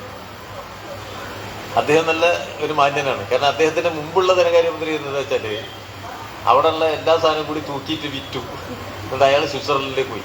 അവിടെ ലഭ്യമായ എന്തെല്ലാം സാമ്പത്തിക സാധ്യതകളുണ്ട് അതുകൂടി വിറ്റ് കാശാക്കി സോവിയറ്റ് യൂണിയൻ പോയി റുമേനിയ പൊളിഞ്ഞ് കിടക്കുകയാണ്. അവിടെ ബാക്കിയുള്ളത് കൂടി വിറ്റിട്ട് ആര് പോയി? കുറേ ഈ ഭാഗ്യാന്വേഷികളെ വിളിച്ചു വരുത്തി അദ്ദേഹം ഇംഗ്ലണ്ടിൻ്റെ. അത് തരാം, ഇത് തരാം എന്നൊക്കെ പറഞ്ഞിട്ട് പ്രഖ്യാപനങ്ങൾ നടത്തി. ഇപ്പോൾ ഇവിടെ നടത്തില്ല, 100 റുപ്യ എന്നാൽ 6 മാസം കഴിഞ്ഞാൽ 5000 റുപ്യ തരാം, അജാതി പ്രഖ്യാപനമൊക്കെ നടത്തി. അങ്ങനെ പാവപ്പെട്ട റുമേനിയക്കാർക്ക് ഈ പ്രഖ്യാപനക്കാർക്ക് പൈസ കൊടുത്തു കഴിഞ്ഞപ്പോൾ ഈ പ്രഖ്യാപനക്കാർ സ്ഥലം വിട്ടുപോയി. അപ്പം ബാക്കി റുമേനിയക്കാരൻ്റെ കയ്യിലുള്ള പൈസയും തീർന്നുണ്ട്. അപ്പോഴാണ് ഞാൻ ചെല്ലുണ്ട്. അദ്ദേഹം എന്നോട് പറഞ്ഞു, ഈ മറ്റേ അവിടുത്തെ പഴയ പ്രസിഡന്റ് അദ്ദേഹം അധികാരത്തിൽ പോയതിന് ശേഷം ഒരു പുതിയ കെട്ടിടം അവിടെ ഉണ്ടാക്കിയിട്ടില്ല. ഒരു പുതിയ കെട്ടിടം സോവിയറ്റ് യൂണിയൻ തകർന്നതിന് ശേഷം, റുമേനിയ പൊളിഞ്ഞതിന് ശേഷം ഒരു പുതിയ കെട്ടിടം അവിടെ ഉണ്ടാക്കിയിട്ടില്ല എന്നൊക്കെയാണ് അദ്ദേഹം എന്നോട് പറഞ്ഞത്. പക്ഷെ അദ്ദേഹം എന്നോട് അവസാനം പറഞ്ഞ കൂട്ടത്തിൽ ഒരു കാര്യം കൂടി പറഞ്ഞു. ഈ സാമൂഹ്യ വികാസ നിയമങ്ങളെയാണ്. ആദ്യം അടിമത്തം, അത് കഴിഞ്ഞാൽ ഫ്യൂഡലിസം, അത് കഴിഞ്ഞാൽ മുതലാളിത്തം, അത് കഴിഞ്ഞാൽ സോഷ്യലിസം, അത് കഴിഞ്ഞാൽ കമ്മ്യൂണിസം. അതാണ് ശരി. ആരാ പറയുന്നത്? ഈ പൊളിച്ചാണ്. യാന്ത്രികമായിട്ട് അയാൾ എന്നോട് പറയുന്നത്. ഇത് ഇപ്പം ധനകാര്യമന്ത്രി അവിടെ റുമേനിയയില് അതൊക്കെ പൊളിച്ച് തകർത്തതിന് ശേഷം അയാൾ പറയുന്നത് എന്താ വെച്ചാൽ ഇനി വരാൻ പോകുന്നത് സോഷ്യലിസവും കമ്മ്യൂണിസവും ആണ് എന്നാണ്. അപ്പോൾ നമ്മൾ മനസ്സിലാക്കേണ്ടത് ഈ ഒരു റിവേഴ്സാണ് അതിൻ്റെ. അത് വ്യവസ്ഥയുടെ തകർച്ചയല്ല, ഒരു തിരിച്ചടിയാണ്. താൽക്കാലികമായൊരു തിരിച്ചടി, ഒരു കാലത്തേക്കുള്ള തിരിച്ചടിയാണ്. പക്ഷെ നമുക്ക് തോന്നിയെന്താ, കുറേ കാലത്തേക്കൊന്നുമില്ല. പക്ഷേ 2008 ക്രൈസിസ് ഉണ്ടായിരുന്നു. നല്ല നിലയിൽ ഒരുപാട് വിശകലനങ്ങൾ നടത്തിയിട്ടുള്ള കാര്യമാണ് ഇപ്പോഴും വിശകലനം ചെയ്യുന്നത്. ക്രൈസിസ് ഒരു കാര്യം ബോധ്യപ്പെടുത്തി, അത് വ്യവസ്ഥയാണ് പ്രശ്നം. അതിന് രൂപപ്പെട്ട തകർച്ചകളാണ് അതിൻ്റെ ഇനിയും അതിങ്ങനെ തുടരുകയാണ്. അങ്ങനെ ഇരിക്കുമ്പോൾ ഏകദ്രവ ലോകം അവിടെ പൊളിഞ്ഞു പോകുന്നത്. അമേരിക്കയെ കേന്ദ്രീകരിച്ചുകൊണ്ട് മാത്രമുള്ള ഇറക്കുമതി നയങ്ങൾ നടത്താൻ പറ്റില്ല, കയറ്റുമതി നടത്താൻ പറ്റില്ല. അപ്പൊ സ്വാഭാവികമായിട്ടും ലോകത്ത് മറ്റു രാജ്യങ്ങൾക്ക് വഴികൾ കണ്ടെത്തേണ്ടി വരും. അതിനാണ് ഇപ്പോൾ IMF വേൾഡ് ബാങ്കും തന്നെ വലിയ പ്രയാസത്തിലില്ലേ. ആ നിലയിൽ ഐക്യരാഷ്ട്രസഭയെ നോക്കൂ നിങ്ങൾ. ഐക്യരാഷ്ട്രസഭയുടെ ഒക്കെ ഇപ്പോഴത്തെ സ്ഥിതി എന്താ? പണ്ടത്തെ മാതിരിയാണോ? അവിടെ വല്ല പ്രമേയം പാസ്സാക്കിയാൽ അത് നടപ്പില്ല. ഐക്യരാഷ്ട്രസഭയുടെ നിലനിൽപ്പിൽ തന്നെ അമേരിക്ക സമ്മർദ്ദത്തിലാക്കുന്നത് എത്ര സന്ദർഭങ്ങളാണ്. അപ്പോൾ അത്തരം സ്ഥാപനങ്ങൾക്കെല്ലാം ഇളക്കം പറ്റുന്നുണ്ട്. സ്വാഭാവികമായിട്ടും പുതിയതിനെ കുറിച്ചുള്ള അന്വേഷണം ഉണ്ടാവണം. അത് ഓരോ രാജ്യത്തിൻ്റെയും ബൂർഷ്വാസി അവിടുത്തെ താല്പര്യങ്ങൾ അതുകൂടി കലർന്നാണ് അത് കിടക്കുന്നത്. അത് നമ്മൾ മനസ്സിലാക്കണം. ഭരണവർഗം എന്ന ഭാഗത്തെ മാത്രം ഒഴിവാക്കിയിട്ട് നമുക്ക് ഈ വിഷയത്തെ കൈകാര്യം ചെയ്യാൻ പറ്റില്ല. ഇപ്പോൾ റഷ്യക്ക് റഷ്യയുടേതായ പ്രശ്നങ്ങളും താല്പര്യങ്ങളും ഉണ്ടല്ലോ. ഉക്രൈൻ യുദ്ധം വരുമ്പോൾ റഷ്യ എന്ന് പറഞ്ഞ രാജ്യത്തിന്റെ റഷ്യ ഇല്ലാണ്ടാവലാണ്. ഉക്രൈനിലേക്ക് നാറ്റോ എത്തിയോടുകൂടിയ പിന്നെ റഷ്യ ഇല്ല നാളെ. അവിടെ അതാ പ്രശ്നമാണ്. അവർക്ക് അവരുടേതായ പ്രശ്നങ്ങളുണ്ട്. ചൈനയെ അവിടെ വളഞ്ഞു വെച്ചിരിക്കുക. ചൈനയുടെ ഈ വളർച്ചയിൽ വലിയ ആശങ്കയാണ്. ചൈനയുടെ വളർച്ച പറഞ്ഞാൽ ചില്ലറ വളർച്ചയല്ല ഉണ്ടായിരിക്കുന്നത്. എന്തൊരു വളർച്ച! ഒരു പൈസക്കാരൻ ചൈനക്കാരനല്ലേ ഇപ്പൊ ലോകത്ത്. ബ്രോഡ്ബാൻഡ് പ്രോഗ്രാമിലൂടെ പൈസ കൊണ്ട് ഓരോ രാജ്യത്ത് നിക്ഷേപിക്കില്ലേ അവര്? ഓരോ രാജ്യത്ത് നിക്ഷേപിക്കാമല്ലോ. നിക്ഷേപിച്ച് അവിടെ വരെ എത്തി. മെക്സിക്കോ വരെ എത്തി. ലാറ്റിൻ അമേരിക്ക ഒക്കെ ആണല്ലോ അമേരിക്കയ്ക്ക് എന്തും ചെയ്യാവുന്ന ഒരു സ്ഥലമായിരുന്നു. ആകെ മാറി. അവിടെയൊക്കെ കൊണ്ടുപോയി ചൈന നിക്ഷേപിക്കുകയാണ്. അപ്പോൾ ചൈനയെ അങ്ങനെ പഴയ അമേരിക്കയ്ക്ക് വിഴുങ്ങാൻ പറ്റില്ല. അത്ര കെട്ടുറപ്പുണ്ട് അവർക്ക്. സ്വാഭാവികമായിട്ടും പിന്നെ ചൈന അമേരിക്കയുടെ കാഴ്ചപ്പാടിൽ അമേരിക്കയുടെ മുഖ്യ ശത്രു വ്യവസ്ഥ എന്നതിൽ ചൈന തന്നെയാണ്. ചൈനയുടെ വ്യവസ്ഥയെ തകർക്കലും അമേരിക്കയുടെ ലക്ഷ്യമാണ്. അപ്പൊ അമേരിക്കൻ വിരുദ്ധമായി അമേരിക്കയുടെ ആ ഗൂഢാലോചനയുടെ വിജയം നടപ്പാവാതിരിക്കാൻ പറ്റുന്ന രൂപത്തിലുള്ള സൗഹൃദങ്ങളും നയങ്ങളും രൂപീകരിക്കാൻ ചൈന നിർബന്ധിതമാണ്. അപ്പുറത്ത് റഷ്യയെ സംബന്ധിച്ചും ഇത് പ്രശ്നമാണ്. അവന്റെ ഒളിഗാർക്കുകളുടെയൊക്കെ പണം അവിടെ സാങ്ഷനിൽപ്പെട്ട് കിടക്കുക. അവരുടെ ഊർജം, അവരുടെ കയറ്റുമതി എന്നാൽ എണ്ണയാണ്. അത് കച്ചവടത്തെ തകർത്തിട്ടിരിക്കുക, സമ്പദ്ഘടനയെ പൊളിച്ചുകൊണ്ടിരിക്കുക. സ്വാഭാവികമായിട്ടും ആ പ്രശ്നമുണ്ട്. ഇന്ത്യയെ സംബന്ധിച്ച് എന്താ സ്ഥിതി? ഇന്ത്യയെ സംബന്ധിച്ച് വളരെ പ്രത്യേകതയുള്ള ഒരു സംഗതി ഇതിലുണ്ട്. എന്താ വെച്ചാൽ ആ എണ്ണ ഉണ്ടല്ലോ, ആ റഷ്യന്റെ എണ്ണ കിട്ടിയോടുകൂടി നമ്മൾ അംബാനി രക്ഷപ്പെട്ടു. കാശെത്ര കിട്ടിയെന്ന്. കാശ് ഇതിലെ ഒരു ഗുണഭോക്ത ഈ ലാഭം കൂടിയതിന്റെ കണക്ക് ഞാൻ നേരത്തെ പറഞ്ഞല്ലോ. ഇവരൊക്കെ 350% ലാഭം ഉണ്ടാക്കി, 1300% ലാഭം ഉണ്ടാക്കി. ഈ ലാഭത്തിൽ ഒരു പങ്ക് ഈ മാറ്റത്തിന്റെയും കൂടിയാണ്. എണ്ണയുടെ കച്ചവടം എന്ന് പറഞ്ഞാൽ ഭയങ്കര പ്രോഫിറ്റ് അല്ലേ. അവിടുന്ന് ക്രൂഡ് ഓടിച്ചുകൊണ്ടെന്ന് എത്ര പ്രൊഡക്റ്റാണ് ഇവിടെ ഉണ്ടാക്കിയിട്ട് അമേരിക്കയിലേക്ക് വരെ ഇന്ത്യക്കാരെ അയച്ചു. അതുള്ള എത്ര ദേഷ്യം, ഭയങ്കര ദേഷ്യമില്ല അമേരിക്കക്കാർക്ക്. കാരണം ഈ റഷ്യ പിടിക്കാൻ ശ്രമിച്ചൊരു ശ്രമത്തിന്റെ പഴുതിലൂടെ ഇന്ത്യൻ മുതലാളിമാർ കയറി, ഇന്ത്യൻ ഭരണവർഗം കയറി, നമ്മൾ ഗവൺമെന്റ് ഇന്ത്യ കയറി. നമ്മൾ നല്ല ലാഭമാണ്. എണ്ണേന്റെ വില ചുരുക്കത്തിൽ കൂടാത്ത രൂപത്തിൽ. എന്നാൽ ഇവർക്ക് ഇപ്പോൾ റിലയൻസിന്റെ പെട്രോൾ പമ്പിൽ ഇങ്ങനെ 2 രൂപയ്ക്ക് 3 രൂപയ്ക്ക് കുറച്ചിട്ട് പെട്രോൾ വെക്കുന്നത്. എങ്ങനെ വെക്കും? ഇന്ത്യൻ ഓയിലിൽ വെക്കുന്നതിനേക്കാളും ഹിന്ദുസ്ഥാൻ പെട്രോളത്തിൽ വെക്കുന്നതിനേക്കാളും വില കുറച്ചിട്ടല്ലേ റിലയൻസിൽ പെട്രോൾ വെക്കുന്നത്. എങ്ങനെ പറ്റുന്നത്? മറ്റേ പെട്രോളിലുണ്ടായി പറ്റുന്നത്. അപ്പൊ സ്വാഭാവികമായിട്ടും ഈ ഓരോ രാജ്യത്തിൻ്റെയും സവിശേഷമായ താല്പര്യങ്ങളുണ്ട്. അവിടുത്തെ ജനങ്ങളുടെ താല്പര്യമുണ്ട്, അവിടുത്തെ ഭരണവർഗ താല്പര്യമുണ്ട്. ആ താല്പര്യങ്ങളുമായി ബന്ധപ്പെടുത്തിയിട്ട് കൂടി വേണം നമ്മളിതിനെ കാണാൻ. ഇവിടെ അമിതമായവര് പിന്നെ ഇവർ നാളെ പോയിട്ട് ഉടനെ യോജിക്കും എന്ന് നമുക്ക് പറയാൻ പറ്റില്ല. എന്നാൽ നമ്മൾ എല്ലായ്പ്പോഴും പറയുന്നത് പോലെ ഈ ഏകധ്രുവ ലോകം തകരുക, ബഹുധ്രുവത വളരുക എന്നുള്ളത് വളരെ പ്രധാനപ്പെട്ടതാണ്. ആ നിലയിലുള്ള വളർച്ചയുടെ സാധ്യതകൾ ഇത് വർദ്ധിപ്പിക്കും. ഇപ്പോൾ ബ്രിക്സിലാണെങ്കിൽ ആഭ്യന്തര കറൻസി ഉപയോഗിച്ചിട്ടുള്ള വിനിമയം നടത്തുക, കുറെ കൂടി ബ്രിക്സിനെ വിപുലപ്പെടുത്തുക എന്നുള്ളത് വളരെ പ്രധാനപ്പെട്ട ഒരു കാര്യം. ലോകത്തിനും സമൂഹത്തിനും ഒക്കെ നല്ലതാണത്. സാമ്രാജ്യത്വ വിരുദ്ധ പോരാട്ടങ്ങൾക്കും ആത്മവിശ്വാസം നൽകുന്ന ഒരു ഘടകമാണിത്. ഈ ട്രംപ് നമുക്ക് നേരെ ചുമത്തിയ വ്യത്യസ്തങ്ങളായ ചുങ്കങ്ങൾ അത്തരം ഒരു നീക്കത്തിന്റെ വേഗത വർദ്ധിപ്പിച്ചിട്ടുണ്ട്. ആ വേഗത വർദ്ധിപ്പിച്ചതിനെ നിരുത്സാഹപ്പെടുത്തിയോ അല്ല നമ്മൾ കാണേണ്ടത്. അത് ഈ ബഹുദ്രുവതയെ വർദ്ധിപ്പിക്കുന്ന ഒരു ഘടകമാണ് എന്നുള്ളത്.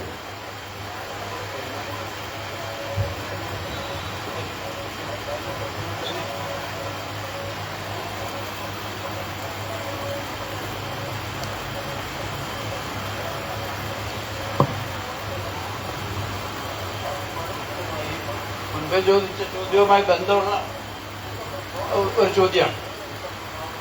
ഈ കഴിഞ്ഞ ഒരു 10-20 വർഷക്കാലമായിട്ട് ചൈനയുടെ വിദേശ നയങ്ങൾ, അതുപോലെ തന്നെ യുദ്ധ നയങ്ങളൊക്കെ സൂക്ഷ്മമായി നിരീക്ഷിക്കുമ്പോൾ നമ്മൾ കാണുന്ന ഒരു കാര്യം,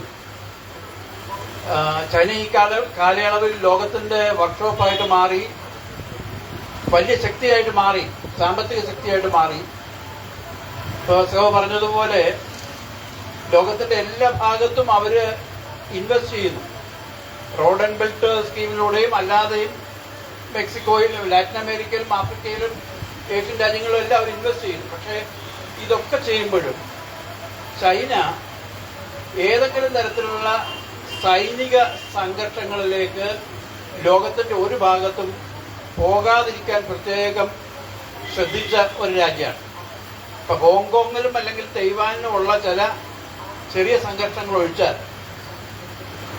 ലോകത്തെല്ലായിടത്തും സാമ്പത്തിക ശക്തിയായി വളരുന്ന ചൈന വളരെ ബോധപൂർവം ഒരു തരത്തിലുമുള്ള സൈനിക സംഘർഷങ്ങളിലേക്കും പോകാതിരിക്കാൻ ആഫ്രിക്കയിലാണെങ്കിലും ലാറ്റിൻ അമേരിക്കയിലാണെങ്കിലും നമ്മുടെ ഈ ഭാഗത്തെല്ലാം അങ്ങനെ തന്നെയാണ് അവർ നിലനിന്നിരുന്നത്.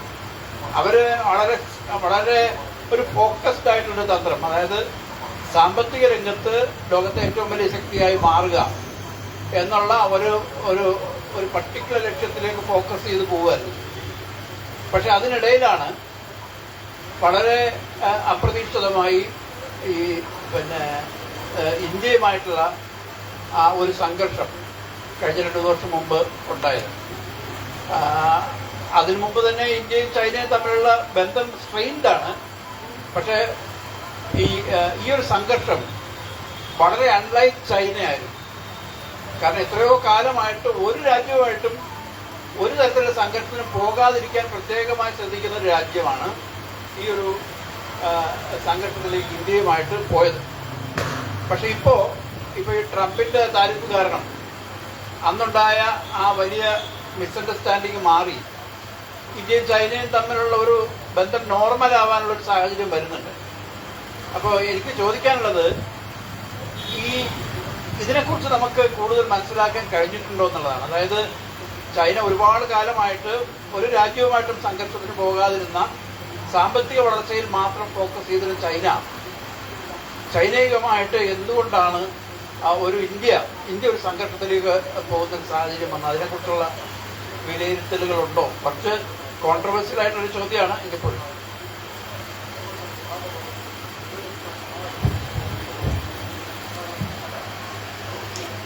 ചൈനയെ സംബന്ധിച്ച് നമ്മൾ നോക്കിയാൽ കാണാൻ കഴിയും, ശീതയുദ്ധത്തിന്റെ ഒരു അനുഭവം ഉണ്ടല്ലോ. നമ്മുടെ ലോകത്തിന് തന്നെ ഒരു അനുഭവമുണ്ട്, പുരോഗമന പക്ഷത്തിന് ഒരു അനുഭവമുണ്ട്. ഇപ്പോൾ ശീതയുദ്ധം അടിസ്ഥാനപരമായിട്ട് സാമ്രാജ്യത്വത്തിന്റെ വിജയത്തിലാണ് അവസാനിച്ചത്. ശീതയുദ്ധത്തിൽ സംഭവിച്ചതെന്താ? എല്ലാ സാങ്കേതിക വിജ്ഞാനവും യുദ്ധമേഖലയിലേക്ക് എതിരിയിരിക്കുന്നത്. യുദ്ധമേഖലയിലേക്ക് എതിരിക്കുമ്പോൾ സാധാരണ ജനങ്ങളുടെ ജീവിത നിലവാരം മെച്ചപ്പെടുത്തുന്ന ഘടകങ്ങൾ കുറയും. ഇപ്പോൾ സോവിയറ്റ് യൂണിയൻ തകരുന്ന സന്ദർഭത്തില് സോവിയറ്റ് GDP തന്നെ ലോകത്തെ എടുത്തും ഈ മുഴുവൻ സോഷ്യലിസ്റ്റ് ബ്ലോക്കിന്റെയും കൂടിയും GDP എനിക്ക് തോന്നുന്നു എല്ലാം കൂടി കൂടിയ ലോക GDP-യിലെ 15% എനിക്ക് തോന്നുന്നത് അന്നത്തെ അവസ്ഥയിൽ. അത്ര ചെറിയ സാമ്പത്തിക വളർച്ചയുള്ളൂ ഇവരുടെ കയ്യിൽ അന്ന്. ആ സാമ്പത്തിക മുരടിപ്പ് രാജ്യത്തെ തകർത്തു. കമ്പോളത്തിൽ ആവശ്യത്തിന് ഉൽപ്പന്നങ്ങളില്ലാതായി. ഇപ്പൊ റഷ്യയിലൊക്കെ നമ്മൾ പോയാൽ എന്തായിരുന്നു, ഒരാളൊരു സിഗരറ്റ് വെച്ചാൽ റഷ്യക്കാരൻ നോക്കിക്കും, ഒരു സിഗരറ്റ് തരുമോ നോക്കി. ഒരു പിന്നെ വടക്കൻ കൊറിയയിൽ ഞാൻ പോയി, അവിടെ വിൽപ്പനയ്ക്ക് വെച്ച ട്രാൻസിസ്റ്റർ നമ്മൾ പേടി, ഒരു 10,000 വിൽപ്പന. വലിയ വലിയ ഏറ്റിക്കൊണ്ടു പോകണം ട്രാൻസിസ്റ്റർ. നമ്മൾ പോക്കറ്റിട്ട് ഇറങ്ങുന്ന കാലത്താണ് വലിയ ഏറ്റിക്കൊണ്ടു പോകണം ട്രാൻസിസ്റ്റർ അവിടെ ഇരിക്കുന്നത്. കാരണം കമ്പോളത്തിൽ നമുക്ക് സാധനങ്ങൾ വാങ്ങാതിരിക്കാൻ പോയില്ല. ഒരു കമ്പോളം ഉണ്ടാക്കുക, സോഷ്യലിസ്റ്റ് കമ്പോളം ഉണ്ടാക്കുക എന്നതിൽ മാർക്കറ്റ് ഉണ്ടാക്കുക എന്നത്, മാർക്കറ്റിൽ പിന്നെ ഉപഭോഗ വസ്തുക്കൾ ഉണ്ടാവുക എന്നുള്ളത്, അതിനുള്ള പണം അവരുണ്ടാവുക എന്നുള്ളത് ഒക്കെ പ്രധാനമാണ്.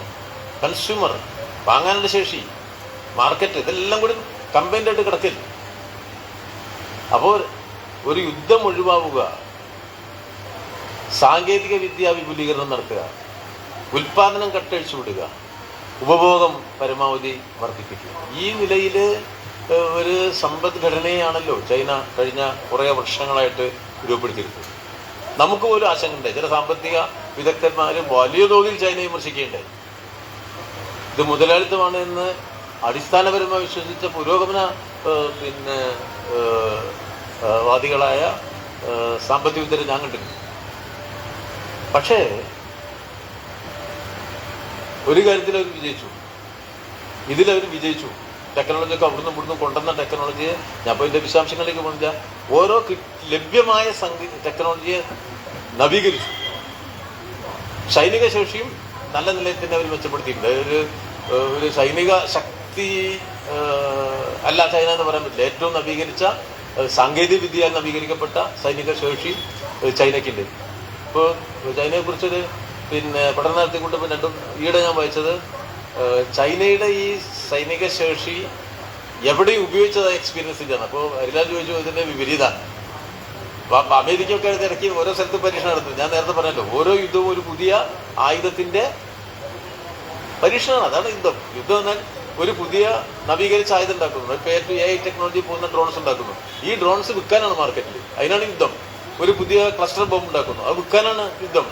ആധുനിക ആയുധങ്ങളെ പ്രദർശിപ്പിച്ച് യുദ്ധമേഖലയിൽ അത് വിന്യസിച്ച് അത് ലോക കമ്പോളത്തിൽ വിറ്റ് ഉള്ള ലാഭം ഉണ്ടാക്കുക എന്ന അർത്ഥശാസ്ത്രമാണ് അവർ നടപ്പിലാക്കിയിരിക്കുന്നത്. അപ്പോൾ അത് സ്വാഭാവികം. അപ്പോൾ ഈ യുദ്ധം അമേരിക്കക്കാർക്ക് യുദ്ധം ഒഴിഞ്ഞ സ്ഥലമില്ല, സമയമില്ല. 10-20 കൊല്ലം കഴിഞ്ഞ് യുദ്ധം ചെയ്ത് ആ ചെറിയ അഫ്ഗാനിസ്ഥാനോട് തോറ്റ് വീട്ടിലേക്ക് പോയ അനുഭവം പിന്നെ ആർക്കുണ്ട്? പിന്നെ അമേരിക്കയ്ക്കുണ്ട്. ഇവിടെ മനസ്സിലാക്കി പോകണം. അമേരിക്കയിൽ നിന്ന് തിരിച്ചു പോണ പിന്നെ അഫ്ഗാനിസ്ഥാനിൽ നിന്ന് തിരിച്ചു പോകണ അമേരിക്കൻ പട്ടാളക്കാരുടെ സ്ഥിതികളെന്ന് വെച്ചു. ലോകത്തിലെ ഏറ്റവും ദരിദ്രർ എവിടെയാണ്? അവിടെയാണ്. ഏറ്റവും പട്ടിണിക്കാരെവിടെ? അവിടെയാണ്. ഏറ്റവും മനുഷ്യ ഇന്നത്തെ ലോകത്തിലെ ഏറ്റവും പ്രയാസപ്പെട്ട് ജീവിക്കുന്ന രാജ്യത്തു നിന്നാണ് തോറ്റു പോകുന്നത് ഈ അമേരിക്ക. അതാണ് അമേരിക്ക തോറ്റ യുദ്ധങ്ങളുടെ പട്ടിക എടുക്കേണ്ടത്. അപ്പോൾ യുദ്ധം കൊണ്ട് പരിഹാരം കാണാൻ കഴിയില്ല എന്നുള്ളതും അതിലൂടെ ബോധ്യപ്പെടുന്നത്. ചൈന നല്ല നയമാണ് അക്കാര്യത്തിൽ സ്വീകരിച്ചത്. ഒരു സംഘർഷത്തിൻ്റെ നിലപാടല്ല, നമ്മുടെ രാജ്യത്തിൻ്റെ ആഭ്യന്തരമായ മികവിനെ മെച്ചപ്പെടുത്തുക എന്ന നിലപാടാണ് ചൈന സ്വീകരിച്ചു പോയത്. അപ്പോൾ ഒരു യുദ്ധം എന്നത് നിലയ്ക്ക് ഒരു രാജ്യത്തോടും ചൈന ഒരു നിലപാട് സ്വീകരിച്ചതായിട്ട് നമുക്ക് അതിൻ്റെ പൊതുവെയുള്ള അനുഭവങ്ങളുടെ പശ്ചാത്തലത്തിൽ കാണാൻ കഴിയില്ല. ഇന്ത്യ ചൈന ബന്ധങ്ങളെ സംബന്ധിച്ച് 1962 ഇന്ത്യയും ചൈനയും തമ്മിലൊരു സംഘർഷം ഉണ്ടായത്. എൻ്റെ വിശദാംശങ്ങളിലേക്ക് ഇപ്പോൾ നമ്മളത് ഒരു പരിശോധന നടത്തുന്നത് ആർക്കും കൂടെ ചെയ്യാത്ത ഒരു കാര്യമായതുകൊണ്ട് ഞാൻ അതിലേക്ക് പോകുന്നില്ല. അതേസമയം പിന്നീടുള്ള സ്ഥിതി എന്താ? ഇതൊക്കെ മറന്നു. ഞാൻ ചൈനയിൽ പോയിട്ട് ഇങ്ങനെ പോയപ്പോൾ അവിടെ ആർക്കും അറിയുന്നില്ല. 62 നമുക്ക് പിന്നെ ഇടയ്ക്കിടയ്ക്ക് നമ്മളെ മനസ്സിലായി ചൈനക്കാരൊക്കെ മറന്നിരിക്കുമെന്നാണ്. ഞാൻ പോയ എൻ്റെ 2-3 തവണ ഞാൻ ചൈന പോയപ്പോൾ എൻ്റെ അനുഭവം അതിനെക്കുറിച്ചല്ല, നമ്മളുടെ അവരുടെ സൗഹൃദത്തെക്കുറിച്ചാണ് ആലോചിച്ചുകൊണ്ടിരിക്കുന്നത്. അതാണ് പോസിറ്റീവായി ചിന്തിക്കുക എന്നുള്ളതാണ് ഒരു സാമൂഹ്യ ഘടനയുടെ പ്രത്യേകതയും ആ സാമൂഹ്യ ഘടനയുടെ വളർച്ചയുടെ പോസിറ്റീവായി ചിന്തിക്കുമ്പോഴാണ്. ഇപ്പോൾ ചൈനയിൽ പോയപ്പോൾ ചൈനയിലെ ഇന്ത്യൻ അംബാസഡർ എന്നോട് പറഞ്ഞു, ഇവിടെ പ്രശ്നമൊന്നുമില്ല, ഇവിടെ ഒരാൾക്ക് എത്ര മണിക്കൂർ ജോലി, 8 മണിക്കൂർ സർക്കാർ വന്ന ജോലി, പിന്നെ തോന്നിയിടത്തൊക്കെ ജോലി, അവിടെയൊക്കെ പോയി ജോലി ചെയ്ത് പൈസ ഉണ്ടാക്കുക, പിന്നെ ചിലവാക്കാനുള്ള സാധ്യത ഇഷ്ടംപോലെ ഉണ്ടാക്കി വെച്ചിട്ടുണ്ട്. അപ്പോൾ ഇഷ്ടംപോലെ പണിയെടുക്കുക, ഇഷ്ടംപോലെ കാശുണ്ടാക്കുക, ഇഷ്ടംപോലെ ചിലവാക്കുക എന്നുള്ളതാണ് ഇവിടുത്തെ രീതി എന്ന് എന്നോട് ഇന്ത്യൻ അംബാസഡറിന് പറയണ്ടായി. അത് കഴിഞ്ഞിട്ട് അംബാസഡർ പറഞ്ഞ വാചകം പരസ്യമായിട്ട് പറയാൻ പറ്റാത്തതുകൊണ്ട് ഞാൻ പറയുന്നില്ല. അവിടെ അങ്ങനെയാണ് അംബാസഡറിനോട് പറയുന്നത്. ഇവിടെ നിലയ്ക്കിടെ ഇങ്ങോട്ടൊക്കെയാണെന്ന് എന്നോട് പറയട്ടെ. അപ്പോൾ ജനങ്ങളുടെ വാങ്ങൽ ശേഷിയൊക്കെ മെച്ചപ്പെടുത്തി ജനങ്ങളെ തൃപ്തിപ്പെടുത്തി ആണ് അവർ മുന്നോട്ട് വരുന്നത്. പിന്നെ ആർക്കും ആശങ്ക നൽകാത്ത രൂപത്തിൽ മാർസലിനിസത്തിലുള്ള അവരുടെ വിശ്വാസവും നല്ല നിലയിൽ രേഖപ്പെടുത്തിക്കൊണ്ട് തന്നെയാണ് ആ പാർട്ടി മുന്നോട്ട് പോകുന്നത്. ഇന്ത്യ ചൈന ബന്ധത്തിൻ്റെ പ്രത്യേകത എന്താ? ഇന്ത്യ ചൈന അതിർത്തിയിലെ ആയുധങ്ങൾ എവിടെയാണ്? ആയുധം നമ്മൾ ഈ വിചാരിക്കുന്ന മാതിരിയല്ല. ഇന്ത്യയും ചൈനയും തമ്മിലുള്ള അതിർത്തിയിൽ ആയുധമില്ല. ഞങ്ങൾ പേപ്പറിൽ സംഘർഷം ഉണ്ടായിരുന്നു. എങ്ങനെ സംഘർഷം ഉണ്ടായത്? ഒച്ചത്തിൽ ശബ്ദിച്ചു. നിങ്ങൾ ശ്രദ്ധിച്ചോ? സംഘർഷം ഒച്ചത്തിൽ ശബ്ദിച്ചു. അവർ നിന്നപ്പോൾ ഞങ്ങളും നെഞ്ചു വിടർത്തി നിന്നു എന്നാണ്. നിങ്ങൾ വായിച്ചോ? നിങ്ങൾ നോക്കിയോ? ആ സംഘർഷത്തിന്റെ ഉള്ളിലേക്ക് ആരെങ്കിലും തോക്കെടുത്ത് പിടിച്ചു? ഞാൻ കണ്ടില്ല. നിങ്ങൾ ആരെയും കണ്ടോന്ന് എനിക്കറിയില്ല. ഇങ്ങനെ പിടിച്ചു, അങ്ങനെ പിടിച്ചു. നിങ്ങൾക്ക് എന്തിന്റെ കാര്യം? അവിടെ ആയുധമില്ല. 12 കിലോമീറ്റർ അകലെയാണ് ആയുധപ്പുര. 12-20 കിലോമീറ്റർ അകലെയാണ് ആയുധപ്പുര. പോണ സൈനികൻ എങ്ങനെ പോവാം? ഒരു അരിക്കൽ റാമ്പും മറ്റേത് നമ്മുടെ റാന്തൽ വിളക്കും വെള്ളവും പോയിട്ടാണ് ആര് പോവുക? ബങ്കറിലേക്ക് നമ്മുടെ സൈനികൻ പോകുന്നത്. അതിർത്തിയിൽ എപ്പോഴെല്ലാം ആയുധം ഉപയോഗിക്കേണ്ടി വരുന്നത് പരസ്പരം ചർച്ച ചെയ്യും. ഇന്ത്യയിലെയും ചൈനയിലെയും ഉദ്യോഗസ്ഥന്മാർ തമ്മിൽ ചർച്ച ചെയ്യും. അപ്പോൾ ഇന്ത്യയിലെ പരിശോധന ഞങ്ങളുടെ എക്സസൈസ് അങ്ങനെയുണ്ട്. പട്ടാളത്തിന് എക്സസൈസുകളുണ്ട്. ആ എക്സസൈസിൽ ഞങ്ങൾ എക്സസൈസ് നടത്തിക്കൊണ്ടിരിക്കുകയാണ്. അപ്പോൾ ആയുധങ്ങൾ ഉണ്ടാവും. എന്നൊരു മുന്നറിയിപ്പ് ചൈനയ്ക്ക് കൊടുക്കും. അപ്പോൾ എക്സസൈസ് എടുത്തൊക്കെ എക്സസൈസിൽ വെടികുട്ടികളൊക്കെ ഉണ്ടാവും. പല പരിശോധന ഉണ്ടാവും. പരസ്പരം നല്ല ആശയവിനിമയത്തിലൂടെയാണ് ഇന്ത്യ ചൈന ബന്ധം കഴിഞ്ഞ കുറേ കൊല്ലങ്ങളായിട്ട് മുന്നോട്ട് പോകുന്നത്. അവിടുത്തെ ഏറ്റവും ഉയർന്ന കേണലിൻ്റെ കയ്യിൽ ഒരു വടി മാത്രമാണുള്ളത്. തോക്ക് കയ്യിലില്ല. നമ്മളവിടുത്തെ SI നടന്നു പോകുമ്പോൾ പോക്കലിൻ്റെ ഒരു തോക്കുണ്ട്. വലിയ കേണൽ ഒരു വടി പിടിച്ചുകൊണ്ടാണ് അതിർത്തിയിലേക്ക് പോകുക. അത്രയും സൗഹാർദ്ദപ്പെട്ട 2000 നിന്ന് 3000 കിലോമീറ്റർ അതിർത്തിയാണ് ഈ ചൈനയ്ക്കുള്ളത്. ചൈന ഇന്ത്യയും തമ്മിലുള്ളത്. നമ്മൾ കരുതും പോലെയല്ല. ചൈനയ്ക്ക് ഈ ഇന്ത്യ ചൈന ബോർഡർ മാത്രമല്ല, വേറെ പല രാജ്യങ്ങളുമായിട്ട് 10,000-കണക്കിന് കിലോമീറ്റർ അതിർത്തിയുണ്ട് ചൈനയ്ക്ക്. അത് നമ്മൾ മനസ്സിലായി. സൈനിക ശേഷി താരതമ്യം ചെയ്യുമ്പോൾ ഒരു ചൈന ഇന്ത്യ ബോർഡർ മാത്രമല്ല, അപ്പുറത്തുള്ള ഇതും അവർക്കുണ്ട്. അപ്പോൾ അത് അവരുടെ രാജ്യത്തിന് താല്പര്യമനുസരിച്ച് അവർ ആയുധങ്ങൾ വാങ്ങുകയും കൊടുക്കുകയും നവീകരിക്കുകയൊക്കെ ചെയ്യും. എല്ലാ രാജ്യങ്ങളും ചെയ്യും, നമ്മളും ചെയ്യുന്നുണ്ട്. അപ്പോൾ ഇന്ത്യ ചൈന ബന്ധത്തിൽ സംഘർഷത്തിൻ്റെ ഭാഗം വളരെ കുറവാണ്. വളരെ കുറവാണ്. അത് സൈനിക കാര്യങ്ങളെക്കുറിച്ച് പഠിക്കുന്ന ഒരാൾക്ക് നോക്കിയാൽ കാണാൻ കഴിയും. അത്ര വലിയൊരു സംഘർഷം ഇന്ത്യയും ചൈനയും തമ്മിൽ ഇല്ല ബോർഡറിൽ. പിന്നെ ഈ ബോർഡർ പ്രശ്നങ്ങൾ പരിഹരിക്കുന്നത് അത്ര എളുപ്പമല്ല. അത് നല്ല പ്രയാസമുള്ള ഒരു കാര്യമാണ്. അപ്പോൾ പരിഹരിക്കുക എന്നുള്ളത് തന്നെയാണ് എപ്പോഴും മുൻഗണന ഇട്ട്. ദീർഘകാലം നീണ്ടുനിന്ന സൈനികമായ ഒരു സംഘർഷമില്ല. എന്നാൽ സ്വാഭാവികമായിട്ടും വലിയൊരു അതിർത്തി നിലനിൽക്കുന്ന രാജ്യത്തിൻ്റെ അതിർത്തി സംബന്ധിച്ച് കൃത്യമായി രേഖപ്പെടുത്തിയ പ്രകൃതി അതിരുകളില്ലാത്തടത്ത് അങ്ങോട്ടും ഇങ്ങോട്ടുമൊക്കെ ഈ ഇതൊക്കെ നടക്കുമ്പോൾ, പെട്രോളിങ്ങൊക്കെ നടക്കുമ്പോൾ അങ്ങോട്ടും ഇങ്ങോട്ടും പോകാം. അതിൻ്റെ ഭാഗമായി ചില സംഘർഷങ്ങൾ രൂപം കൊള്ളാം. ഈ ഇടക്കാലത്ത് അതിൽ ചിലത് കുറച്ച് അത്രയേറെ ഇതുവരെ ഉണ്ടായിരുന്ന അത്ര സമാധാന അന്തരീക്ഷത്തെ ദുർബലപ്പെടുത്തിയ ചില സംഭവങ്ങളായിരുന്നു. അത്തരം സംഭവങ്ങൾ ഉണ്ടാകുമ്പോൾ പരസ്പരം ചർച്ച ചെയ്ത് അതിനെ കുറച്ച് അയവ് വരുന്ന തരത്തിലാണ് വരിക. കുറച്ച് അയവും ചിലപ്പോൾ ചില സംഘർഷങ്ങളും എന്നല്ലാതെ അതൊക്കെ സാധാരണ സൈനിക സംഘർഷങ്ങളുടെ അളവ് വെച്ച് പരിശോധിച്ചാൽ വളരെ ചെറിയ രൂപത്തിലെ അത്തരം സംഘർഷങ്ങളുള്ളൂ. രണ്ട് രാജ്യങ്ങളും തമ്മിൽ അതിർത്തി പ്രശ്നങ്ങൾ ദീർഘകാലമായിട്ട് ബാക്കി വെക്കുന്ന കുറേ വിഷയങ്ങൾ പരിഹരിക്കാനുണ്ട്.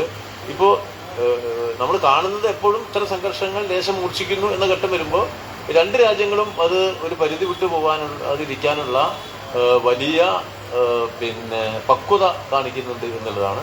സ്വാഭാവികമായിട്ടും നമ്മുടെ രാജ്യത്തിൻ്റെ ഒരു അതിർത്തിയിലേക്ക് ചൈന വന്നാൽ ഇന്ത്യ ഒരു സംശയമില്ല, നമ്മൾ ഉറച്ച നിലപാടാണ് സ്വീകരിക്കുക. നമ്മളെ പാർട്ടിയും ഉറച്ച നിലപാടുകൾ തന്നെയാണ്. അതിർത്തിയിൽ സംഘർഷം ഉണ്ടാവാതിരിക്കണം എന്ന ഉറച്ച നിലപാടാണ് നമ്മൾ സ്വീകരിക്കുക. സ്വാഭാവികമാണത്. ചൈനയിലെ ജനങ്ങളും ചൈനയിലെ ആൾക്കാരും അവരും അങ്ങനെ തന്നെയാണല്ലോ ചിന്തിക്കുക. അതൊക്കെ സ്വാഭാവികമായും ദേശസ്നേഹാധിഷ്ഠിതമായ ചില കാര്യങ്ങളാണ്. അതേസമയം ചില ചൈന വിരുദ്ധ റട്രിക്ക് നടത്തുന്ന ആൾക്കാരുണ്ട്, ഒച്ചക്കുണ്ടാക്കുന്ന കുറച്ച് ആൾക്കാരല്ല, അവരത് പറഞ്ഞുകൊണ്ടിരിക്കും എന്നല്ലാതെ രണ്ട് രാജ്യങ്ങളും തമ്മിൽ വലിയ സംഘർഷങ്ങളൊന്നും തന്നെ 62 വർഷം ഉണ്ടായിട്ടില്ല. അപൂർവമായിട്ടുണ്ടാവുന്ന ചില തർക്കങ്ങളാണ്. അത് പരിഹരിച്ചു പോരുന്നതാണ് ഇതുവരെയുള്ള അനുഭവം. അതുകൊണ്ട് തന്നെയാണ് നമുക്ക് വളരെ എളുപ്പത്തിൽ ഇപ്പോൾ ഒരു വിഷയം വന്നപ്പോൾ വളരെ എളുപ്പത്തിൽ കാര്യങ്ങൾ സംസാരിക്കാനും പരസ്പരം ആശയവിനിമയം നടത്താനും. കാരണം ഇപ്പോൾ ഉണ്ടായിരിക്കുന്നത് വളരെ ഗൗരവതരമായ പ്രശ്നമാണ്. രണ്ട് രാജ്യങ്ങളുടെയും ഒരുപാട് രാജ്യങ്ങളുടെ തന്നെ ആഭ്യന്തരമായ വളർച്ചയെ തടസ്സപ്പെടുത്തി. ഇത് കേവലമായി ആ രാജ്യങ്ങളുടെ വളർച്ചയെ മാത്രമല്ല, ഇന്നലെ അമേരിക്ക തന്നെ ഇതൊരു പ്രശ്നം. എന്തൊരു വിലക്കയറ്റാ അമേരിക്കയിൽ. അമേരിക്ക നിലനിൽക്കണ എങ്ങനെയാണ്? മറ്റു രാജ്യങ്ങളിൽ നിന്ന് കൊണ്ടുവരുന്ന ഈ സാധനങ്ങൾ ആദായത്തിൽ കിട്ടണോണ്ടാണ്. അവിടെ അല്ലേ US കിട്ടണത്. 1 കിലോ ആപ്പിളിന് എന്താ വില അവിടെ? $1. ഇവിടെ എന്താ വില? $260. എത്ര ഡോളറായി?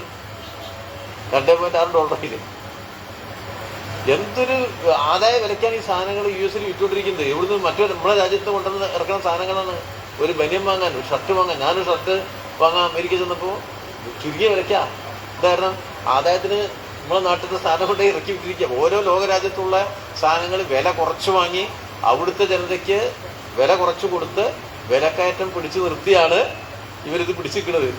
ഈ ചുങ്കണ്ടി ഇല്ലുമ്പോണ്ടല്ലോ ഈ വിലയുമ്പോൾ നിൽക്കൂല. വലിയ പ്രതിസന്ധി അവിടെ ഉണ്ടാവും, ആ കമ്പോളത്തിലുണ്ടാവും. അങ്ങനെ പ്രശ്നങ്ങളുണ്ട്. വേറെ പല രാജ്യങ്ങളിലും കയറ്റുമതിയിലൊക്കെ പ്രശ്നം ഉണ്ടാവും, അത് സങ്കീർണമാവും. അതൊഴിവാക്കാൻ പരസ്പര വിനിമയങ്ങൾ നടത്താൻ കഴിയും. ഈ ലോകത്ത് കേവലം അമേരിക്കൻ കേന്ദ്രീകൃതമായ കയറ്റുമതി എന്നൊന്നും വ്യത്യസ്തമായി ലോകത്തിലെ ഈ വാങ്ങൽ ശേഷിയുള്ള രാജ്യങ്ങളിലേക്ക് ആകെ വികേന്ദ്രീകൃതമായ കയറ്റുമതികൾ വിപുലപ്പെടുത്തുക, ഇറക്കുമതികളും സാമ്പത്തിക വിനിമയം വർദ്ധിപ്പിക്കുക, അതിൽ തന്നെ ആഭ്യന്തര കറൻസികളൊക്കെ ഉപയോഗിച്ചുകൊണ്ടുള്ള ഡോളറിനെ നിന്ന് മാറ്റിയെത്തിക്കൊണ്ടുള്ള വിനിമയം കൂടി നടത്തിയാൽ ഈ രാജ്യങ്ങൾക്കെല്ലാം ഗുണം കിട്ടുന്ന കാര്യമാണ്. ആ നിലയിലേക്ക് കാര്യങ്ങൾ നീങ്ങി പോവുക എന്നുള്ളതാണ് ഇത്തരം അവസ്ഥയിൽ നിന്ന് നമുക്ക് പ്രതീക്ഷിക്കാൻ കഴിയുന്ന ഒരു പോസിറ്റീവായ കാര്യം.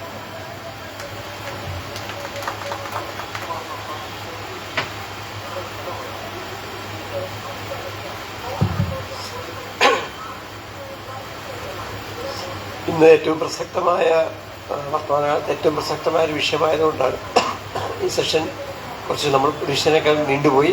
ഇതിൻ്റെ തുടർച്ചയായിട്ട് തന്നെ അടുത്ത സെഷൻ നമുക്ക് ആരംഭിക്കാം. ഇത്ര സുദീർഘമായ സമയം നമ്മോടൊപ്പം ചെലവഴിച്ച വിജയരാഘവൻ സഖാവിന് ചിന്തയുടെ പേരിലുള്ള എല്ലാ നന്ദി രേഖപ്പെടുത്തുന്നു. അതോടൊപ്പം ഹരിലാലിനെ